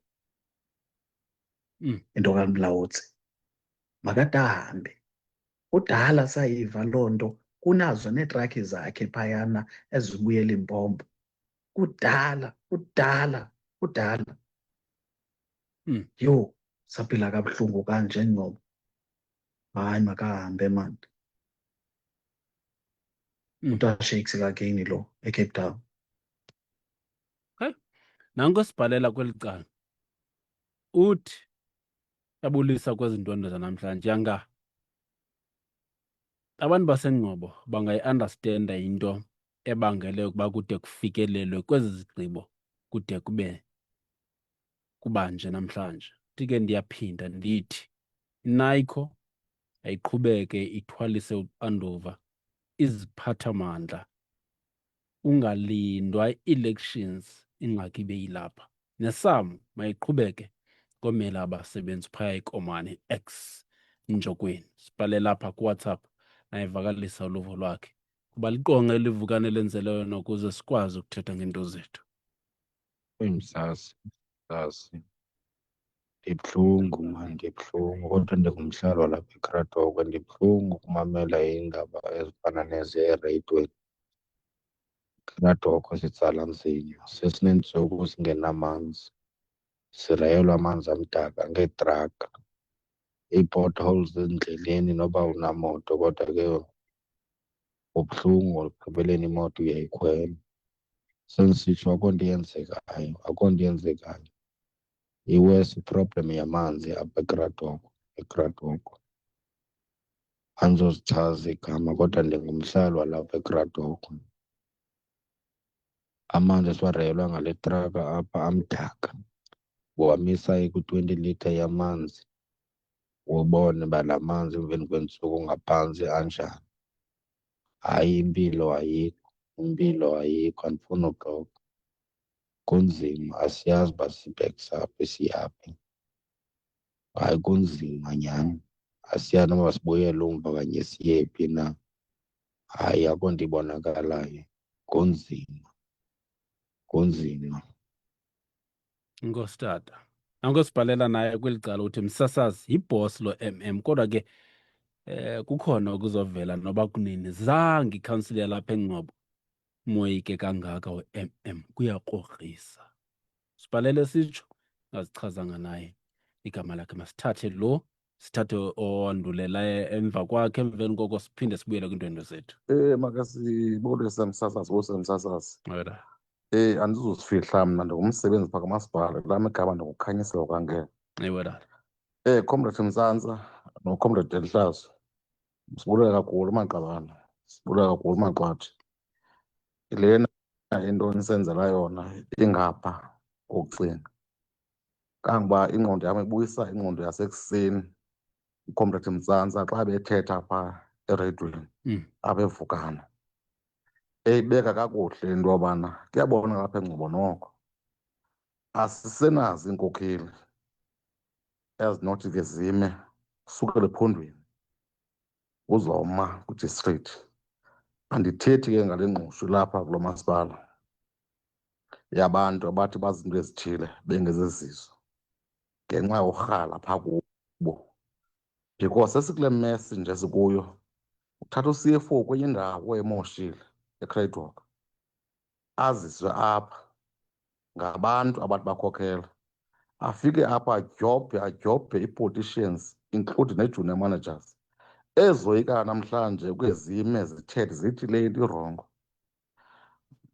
Nee-managers akhokhela nazo umlawuzi, kunzima ukuthi lena noko into irongo. Singabasebenzi sidinile le nto yoba sigezelwe ngolu hlobo side sibe kanti Mr Mtsantsa bayayibona noko le nto le ayondlela yophatha abantu. Masibulele kakhulu nakuye Mr Malewu ngoba iliso lakho libe bukhali ngolu hlobo, le nto yalapha eNgcobo iqwalasele ngolu hlobo. Sibulele kakhulu unkokeli, sibulele kakhulu nezo nkokeli uhleli nazo, ziinkokeli ezo ukubheka phambili. Nkosi kakhulu mntaka Malewu. 072 514 5381. Masithathe ngapha sizoya kwiindwendwe zethu. Yimbadu le molo. Ewe bohle. Evakalela kude, awuvulanga radio?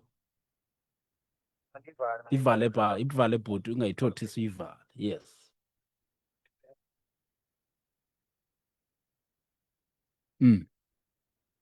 Ithemba ke ngoku loba noko ndivakala bhetele. Yes. Kodwa mhleke. Wathwanga uluthethayo. Ndakamaliwe mandiqale ndibulele kuwe tata mani ngosihostela izindwendwe zethu ngobusuku namhlanje. Sure. Noko inikeza ithemba into basive kumathandazo abeNgcobo esimele olu hlobo. Sivile kona namhlanje kwi-shutdown kona sinenze izinto mandibulele kumntaka Mtsantsa nohamba naye. Bantakwethu ndizawuthi kuni hayi kona akho ndilula kule Ngcobo. Xa ujikeleza nje iNgcobo in-general ipolile uyiyeke i-CBD le yabe nivale yona namhlanje. Ewe ke zonke izinto zisosa phayana, therefore kufuneka xa kuvele into efuneka ulungiswa kuyoqalwa phaa. But iNgcobo iyonke akusekho kwa-service delivery ezayo ebantwini. Ngoku sewufana ubona nje abantu bo-IEC namhlanje besinemithingi thina apha kwikomkhulu lethu. Kuthunyelwe nje umntu ovela kwa-IEC uba makazofika azorejistarisha abantu for uvoto. But ndizibuza umbuzo uba kuvotelwa ntoni, because andiboni kwanto ethi uze ngenyawo phaya uhlike esitopini ngapha ngakule ndawo kwenziwa i-instruction apho ndiseNgqokini nakwamhlonhlo. Uze ngenyawo la sisi and bendimbuza phaya uba uyayibona na indlela ngokwazi abazozirejistarisha uba makuzovota, but after sivotile akho kwanto ezawuphinda yenzeke. So ndizama ukuthi le nto ayiphelelanga phaa kubo okanye umlawuzi bayibambe phaa kwabantu kuthiwa ngookhansila neentoni. Asisaboni mandla kubo, asisaboni i-service delivery, asiboni nini. Singabantu nje esikolweni vele siyile singabanye sine-sisters and brothers zethu zine-qualifications bahleli nazo ezindlini. And I'm one of our bantu nam abane-qualifications endihleli nayo phandle. I've tried to inquire nam kumasipala walapha before ndizama ke i-learnership or ndizama i-internship or i-bursary because I'm still pursuing i-studies zam. But akho kwanto endikhe ndayifumana. Okona ndithethisiwe kodwa izinto zam zisiwe nokwa-skills zisiwe nakwintoni akho nto ethi ndiyifumene this far, yabo. So ndizama ukuthi kula mathandazo mabini sikhona mangafuli behind i-leadership yenu nikhube sikhona and we're going to join you. Uba ngaba njengoba besisho ukuthi hayi lapha funeka ivaliwe iNgcobo for about 5 days okanye even more uze lo mlawuzi aphume, kunyanzelekile kwenzeke loo nto because akunokwazi uharishwa abantu bangapha komalimpopo bazosho apho xolo ngizongotya ixesha lakho. Akunokwazi uharishwa abantu bangapha kolimpopo abantwana bakhe kuthiwa kukhona umntanakho baze kwi-interview bafike bayipasa baphangela apha ngale ndlela kuthethwa ngayo. But sikhona thina singabantwana inzalelwane zalapha eNgcobo azifumani nix. Kuthiwa uza nee-trucks zakhe ngapha lo mntu uza nee-tender zangapha ukhupha i-tender for abantu bangapha koomalimpopo. Kukhona abantu balapha koNgcobo abanee-trucks, kukhona abantu balapha koNgcobo abekunothathwa zi-service providers kuyo yonke into yalapha eNgcobo benefit, but akwenzeki kanjalo. So yintlungu le, ihlungu. Notata uba uyoyikwa ngabantu abaphetheyo ooMr Zangca nekhabhinethi yakhe ufuna ngoku i-mass action izoba ezayisolva yonke le nto. Inkosi msakazi. Kosibot, siyabulela. 19 phambi ko-11 o'clock. Mntakamtsantsi, andizubuza mbuzo, bayathetha abantu. Thetha nawe. Enkosi kakhulu msasazi. Okokuqala msasazi indlela xa uyihambayo uye ungayazi into yobana i-right and kwaye ilunge kangakanani up until ibe ngabantu abaphawulayo bayibone into yobana le ndlela usayihambayo yindlela erayithi. Indenze loo nto leyo into yobana siyibulele thina singabantu abaye bazenza amadini wokuthi thina noko sizawukwazi ukuyikhokhela ingcobo, sizame ukutshalenja zonke izinto ezenziwa gwenxa ukuze ingcobo ikwazi into yobana ifumane i-actual freedom. Siyibulele kakhulu loo nto and kwaye into ekumila kunjalo izasaka thina. Mandiyibeke msasazi into ethi sasiyibekile kwakudala sathi njengento yobana singamageza nabantu abangabhadlanga, njengento yobana ke kwaye kwaphawulwa kathiwa masingahoywa sibhadlanga. Sathi singabantu thina bazawuhlala behlafuna irabhi imini yonke sibonakale nyhani uba singamageza. Msasazi, enye yezinto ezizizicwangciso esizawukwazi ukuripota kakuhle kubantu bonke baseNgcobo, we have decided ukuthi urhulumente lo waseNgcobo sike simchallenge nje kwii-companies zabucala. Ndithetha nje kukhona ikomiti ezawukwenziwa isenziwa ke sithi sonke stakeholders ezawukwazi mntakamaliwa ukujongana into yobana i-independent investigation ingenziwa njani ukuze sikwazeke into yobana simbambe umlawutsi kwakunye noobhulu bakhe, ngoba eyona target yethu ayingumlawutsi yedwa, bonke abantu that benefited wrongly kwimali yabarhafi baseNgcobo funeka bebheke etrongweni. Hence why sithatha that initiative sibe kweli cala siqhuba on the ground, because kona inkululeko yaseNgcobo zange ifumaneke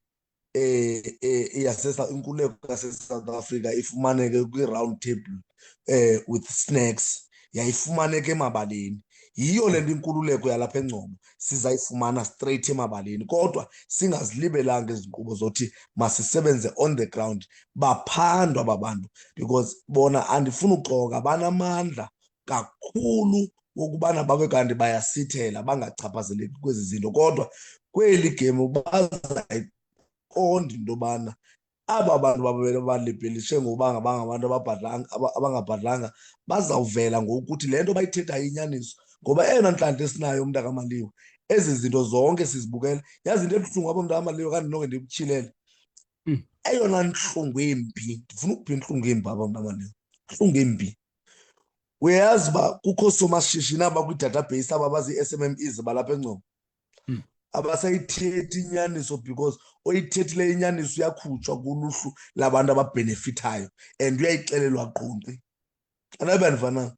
Uyayazi into yobana apha eNgcobo ithathwa imali ezi-kickback uthi ushiyeke ungenayo nesenti koosomashishini balapha eNgcobo.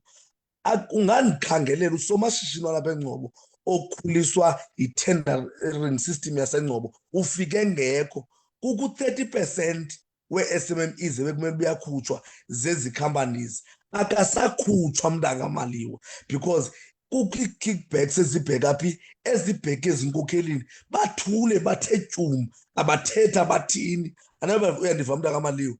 Ndiyokuphe ngoku mntakamaliwa, eyona industry enkulu, a well-respected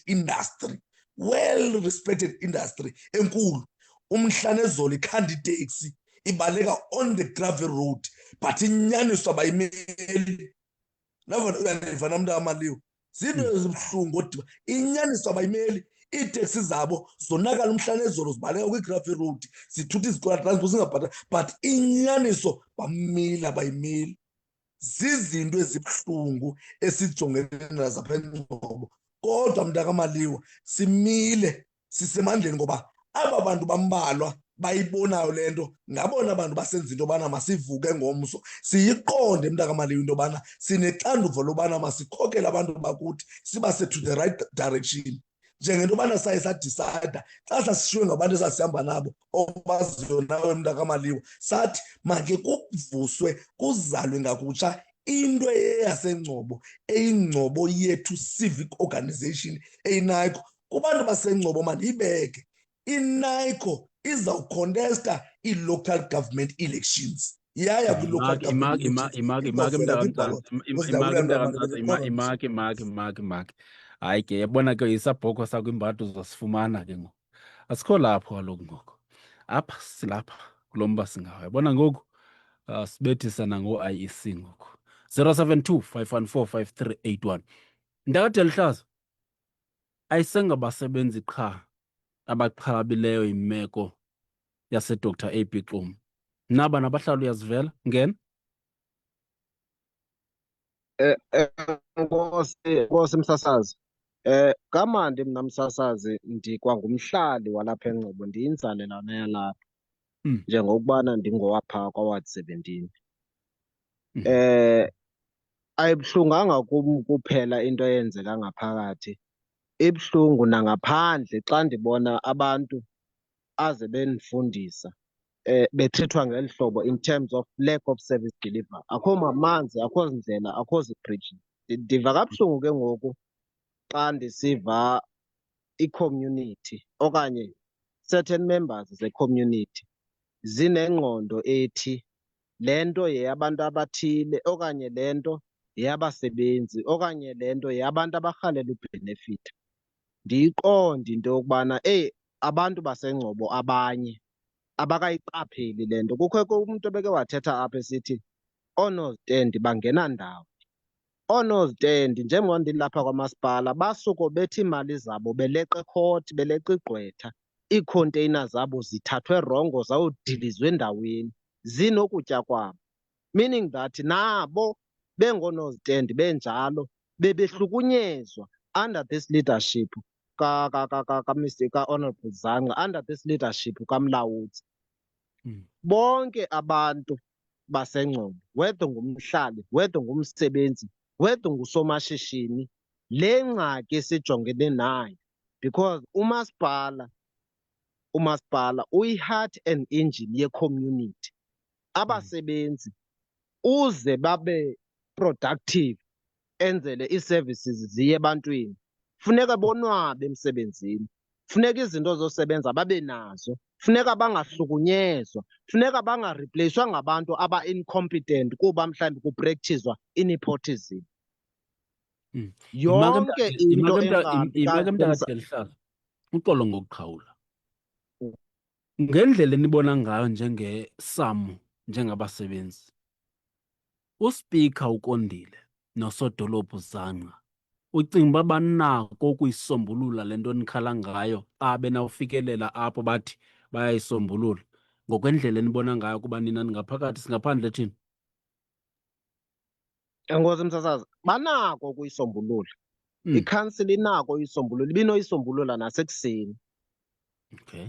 Njengokuba benditshilo msasazi ndisithi izinto ezincinci ebezisenziwa zii-managers ebezikade zilapha ebezinoxoleleka.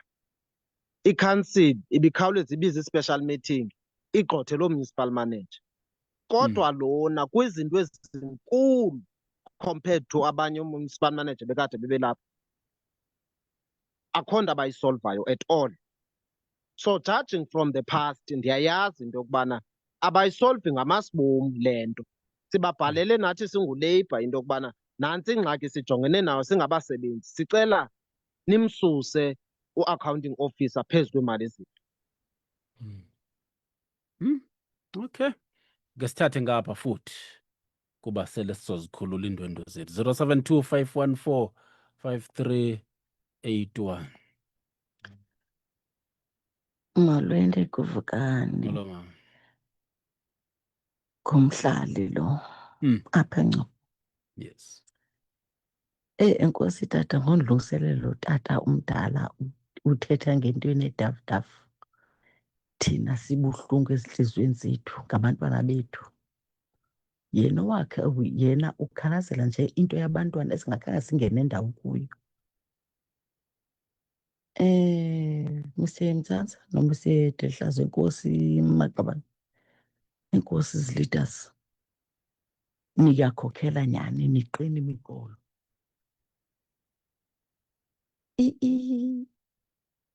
Ithwetu yona sizayibamba iveki iphele uba ngaba uMolawuzi akakaphumi, njengoba and uMolawuzi uzophuma neengqeqe zakhe zonke zizolandela aba bathengisa imihlaba abahlali ukugxibagxotha abantwana ngenxa yesignature. Xa umntwana uba engafuni usayina ngesignature yakho yoba bezawuthenga umhlaba uMlawuzi. uMlawuzi makazazi ubungumvenda ngowaseNgcobo, akangowaseNgcobo, akakhwela ibhasi agoduke. Lingasihlukumezela abantwana, sihlukumezele ingqobo yethu. Okay, but i-issue ayeyokokuba ungowaphi ngokwemeko yaseMzantsi Afrika, ungasebenza naphi na, njengoba izinto zam bezitshilo into yokuba i-issue kukwenza, wenza kanjani, hayi uba ungowaphi. 0725145381. Hayi msasazi, ndithi maniphinde ndingene. Hayi msasazi, iyabhidisa into ka-municipality manager waseNgcobo. Uyakwazi ukufaka o-unpaid kubasebenzi baseNgcobo, kodwa abasebenzi bakamasipala ngenye imini bake bakhutshwa ngabantu abangaziwa, ngonto kayibona, abaphangela imini yonke. Anikhumbuli ke eyadidaktela imali ngaleyo mini, ingenzeka ke babekhutshwa ngabantu bakhe abaziyo yena, mhlawumbe uyengababhatalanga abo bantu bakhe, babekhupha abasebenzi baseNgcobo. Ibubhida ke le ndlela aqhuba ngayo umasipala. Ndizama nje ukukuvezela msasazi into ethi lo Mlawuzi unendlela uphethe ngayo la masipala. Yeah, okay. Angisibhalela ku-WhatsApp uthi, yo msasazi, ndingumhlala apha eCradock, kunzima kwakulo masipala wethu. Hayi uyoyika u-MM walapha ngoba umosha ngoba umosha kakhulu wes kwalo Mulawudzi wayesuka apha kule Cradock naye. Utsho sibhalela apha WhatsApp, vakalisa uluvo lwakhe ba bantu izinto apha bazithethela ngokwaba sibathetheli ngokwethu. Ukwimbatho Molo sawubona ukwimbatho apha Molo. 0725145381. Ndithatha ngoku uluhlu lokugqibela enzela uba iindondo zam ndizikhuphe zisixelele nomkhombandlela. Ukwimbatho Molo. Msasazi. Molo ndata. Hayi, uthi nam njengantombi lapha eNgcobo. Uthi kulo maqhawe lawo mawaqine lawo. Awaqine loo maqhawe lawo, ukhuthaza wona mawaqine. Okay. I-corruption ininzi kakhulu, into engeyongo ayiyongo. Unayo nawe uyayikholelwa le nto ye-corruption uba yinto ekhoyo eDr. Ebigqum? Ekhoyo walapha nomhlanje lapha. Into ekhoyo leyo nto. Okwesibini, uzama nolungisa laa nto ithi akuqala ustrayikwa apha edolophini apha eNgcobo. Akuqala ustrayikwa apha edolophini apha eNgcobo. Okay. Akuqala ustrayikwa apha edolophini apha eNgcobo. Awukha uvalwe into yokuthiwa abantu abavalwe esikolweni. Labawo lawo ucaba kakhathazekanga yena, uva kamnandi yena udavudavu lo. Ela gama lakhe alirhoxe ela gama lakhe. Siyabulela. Tshona emboneni lapha phesha kweGxobo. Tshona emboneni undiphi isikhwebu kulo mbona. Siyabulela. Okay tata. Nkosi kakhulu. 0725145381. Uthini ngapha? Makahambe msasazi wami. Ndisaphinda ndiyavela ndiphantsi koDr A.B. Kluma. Makahambe umlawutsi sekwanele. Makahambe. Okokuqala kukhalwa ngaye kudala kukhalwa ngaye. Hayi, makahambe sekwanele. Alright. Kwimbathu molo. Molweni. Oh tata uthethele ezantsi kakhulu awuvakali tu. Awuvakali tu tata, awuvakali tu nyhani. Lawo Ke yavakala ke tata ungaqhuba. mela le nto kamlawuli ayikhontrolwa ngumashoma, ayikhontrolwa ngukondeli, ikhontrolwa ngusakasezana. Hayibo. Why bengakwazi uthetha aba bantu ngeqondo ukuba uRigistered Chairperson uthethile angabufuzani nomlawuli lena defendant. Kutheni usitsho nje? Zityholo ezi-serious. Fanele ndithi kuwe uye lo umnika i-orders kudala lo mntu wamaDeputy Suffrage. So kwezi zikhalazo the hands off sodolophu no-speaker ipha eregionini into utsho. Yayazi loo nto leyo akanawuzahamba umlawuli kakhulu. Nkosi msana. Sure. Nkosi kakhulu. Siyabulela.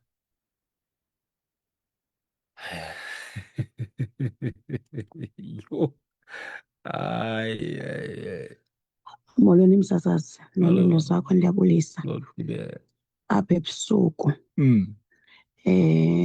Ndicela nje ukuqala ngomphulaphuli othi oonostendi banganaphi. Ndingomnye woonostendi ke. Bangenaphi oonostendi. Oonostendi kaloku bangenancakasana kule corruption ngoba koonostendi yakhutshwa ibhajethi kodwa soze uyinuke ibhajethi. Iphumela abantu abathile. Yonke loo nto leyo yenziwa ngubani? Yenziwa ngumlawuli. Ndizokwenzela umzekelo omncinci. As we speak, apha eNgcobo sineekomiti zimbini ngoku zoonostendi. Yonke loo nto yenziwe ngumlawuli. Le mna ndikuyo ikomiti. Ikomiti esayisabmitha kuqala kwa-818. Futhi wayisayina yena umlawuli into yobana uyavuma uba sibe sisikhokelo esikhoyo. Zange kudlule nosuku kwisuku elilandelayo kwanye ikomiti le isebenza naye, itya naye, yenza naye izinto, yayosayina nayo, yayikomiti yesibini yeHawkers. Ndizama ukuveza i-corruption eyenziwa nguMunicipal Manager waseNgcobo. Enye endifuna ukuyiveza i-corruption eyenziwayo apha eNgcobo nguMunicipal Manager edibene nesigqeba zakhe. Apha eTransito kubantu abazisokolelayo, kubantu abazizamelayo, umbane waseTransito uveza ukubana ngokwamlawuli xa uyothenga, ndithetha ngeslip sombane, siveza into yobana lo mbane ngokamlawuli andikho shoko noba izindlu ezayizo zakhe na, kuba abantu abazisebenzayo phayana bebefudula bebhatala phaa kwamasipala iimali zerenti, abazibizwayo, abangazaziyo nabo bazitshona phi, abangayaziyo nabo bazibhatele ntoni. Ndithetha ngabahlali balapha eNgcobo ebabekhwelwe izindlu ngelo xesha mabazizamele. Namhlanje kwenziwe izindlu ezintsha phaa eTransito bawugqiba babhataliswa. Ndithetha ngezindlu zintsha mna ezi zinombane obiza umlawuli. Apha siveza ubucorruption buka-MM esingamfuniyo apha eNgcobo. Uba ungakujikele nje apha eNgcobo apha koonostendi akho namnye unostendi okuthiwa wokhelwe. Naba kuthiwa bokhelwe kudala benzelwe izinto ezisishelter zezamaplanka, naba kwakusithiwa banikwe iitafile zezamaplanka ongeke uyiphakamise wena uwedwa ungumntu ongumama. Yona intlungu siva ncam apha eNgcobo, siva ncam.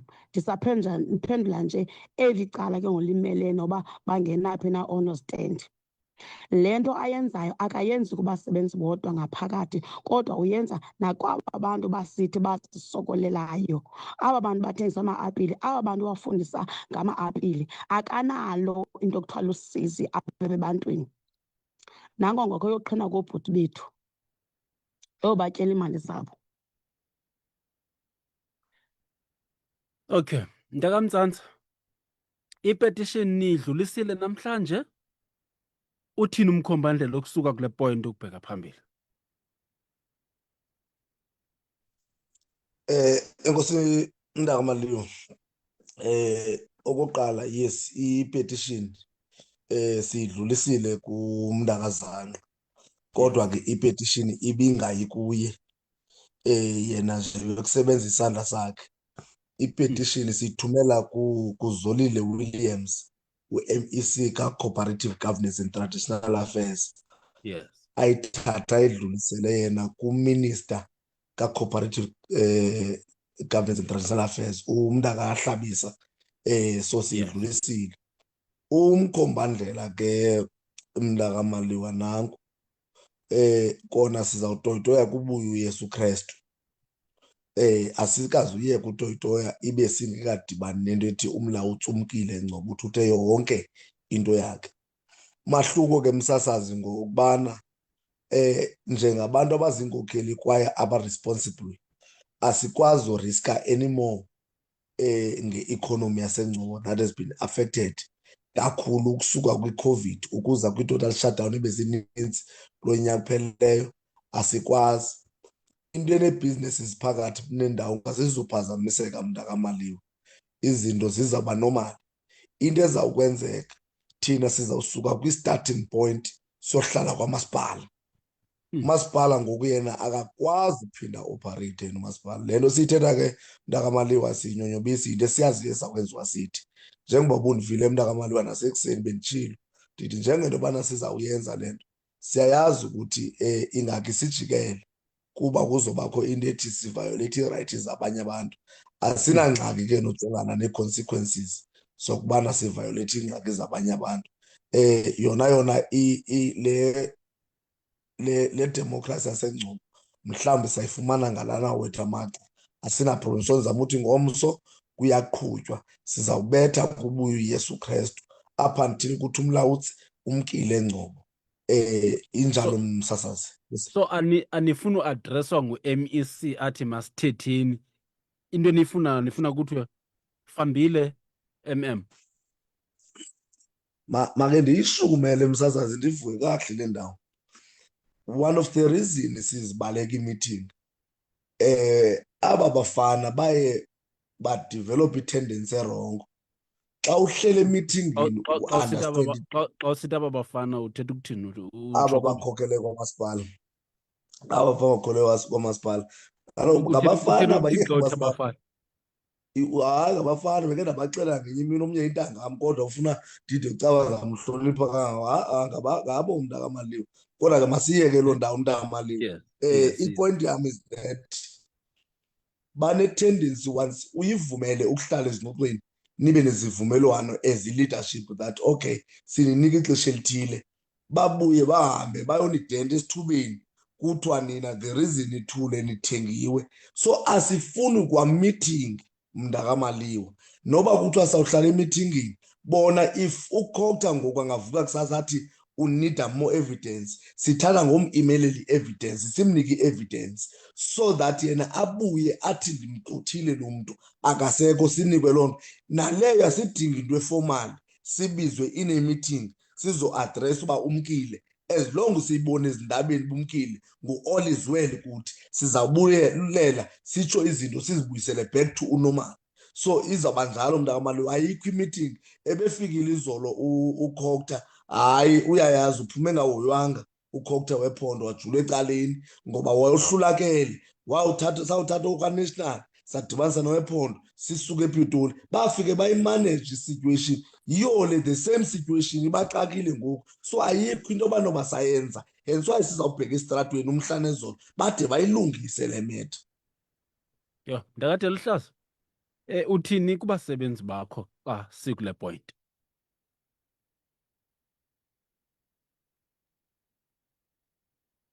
Mr. Delihlazo? Enkosi msasazi. Yes. Akuninzanga kakhulu umsasazi endinokusa kubasebenzi, ii-colleagues ezi ndisebenza nazo. Kukuthi nje nalena izodlula. Nditsho kubasebenzi abamameleyo apha Msasazi ukubana nale izodlula. uMr Mlawuthi lo masipala umntu ebeke wathetha apha Msasazi oseCradock esithi andanoba besithi licelikitshi okanye sithi yintoni. Ndayiqonda ke ngoku into yokuba njembe lapha kuthi lo mntu usuka phaa eCradock ikuye egazini le nto yokuhlukumeza abantu, yokuhlalisa abantu kakubi nokungamcingeli laa nto kuthiwa ngumntu. Ndithi ke ngoku kubasebenzi abaphulaphuleyo sizayilwa le nto kuqhawuka iintambo uba ziyaqhawuka, sibophe ezinye. Asizuyiyeka, sizabakhulula abasebenzi basengqondo.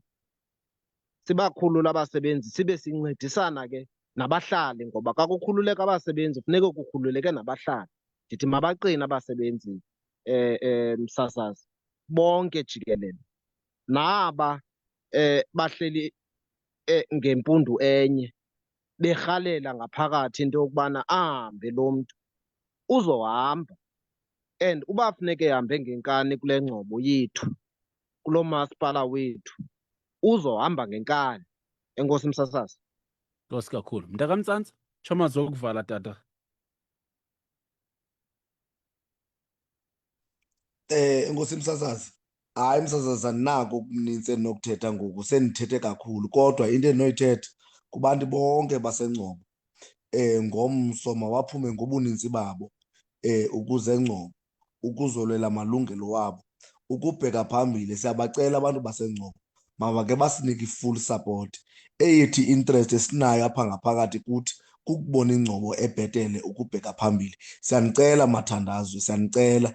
Noko iNgcobo iyindawo edume kakhulu. Abantu abanintsi ababekhulele ekhantri bazala kulo mhlaba waseNgcobo. Noko masike singabayekeli abagqiba ukulwa kangamake, sithathe apho balwa bama khona. Kukunicela ke bahlala ukuthi ngake nizeni sakheni iNgcobo sonke. Siyanicela bantu amathandazwe, ngobuninzi benu ngomso singeneni edolophini, sihambeni siyodifendani i-service delivery kubonakala into yobana ingasishiya ngenxa yomntu ocorrupt ongumlawutsi. Enkosi, ndabulela mntakaMaloma, ndikubulele kakhulu nangethuba. Okokugqibela mntakaMtsantsi, okokugqibela nje ndingakuqhawulanga.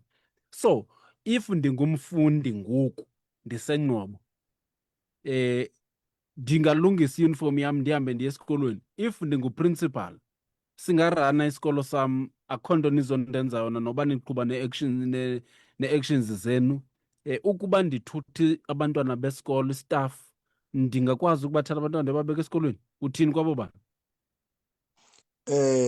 Mabakhululeke Msasazi, njengento yobana kwakuqala besingakhange sibamise, sithi ngoku mabakhululeke bahambe umntu ayofundisa, ngoba sifuna abantwana befundile, bepasile ukubheka phambili. Obheka emsebenzini ahambe abheke emsebenzini. Kodwa magundwane kamasipala wona siyikhuthazi loo nto. Umasipala makame ngxi. Inye indawo engavumelekanga uba kunambuzela abantu bephangela ngumasipala waseNgcobo, up until kuphumelisele. Zonke enye iindawo masikhululeke, sabe sijonge nomasipala ngqo. Kamnandi ngosiyithetha emoyeni, namapolisa azisokola bephithizela yonke indawo. Masondele kwamasipala. Nkosi. Nkosi kakhulu. Nakuwe mntakadelihlazo, siyabulela. Enkosi Msasazi. Nkosi kakhulu. Sonikhupha ngeChimora Tifaro.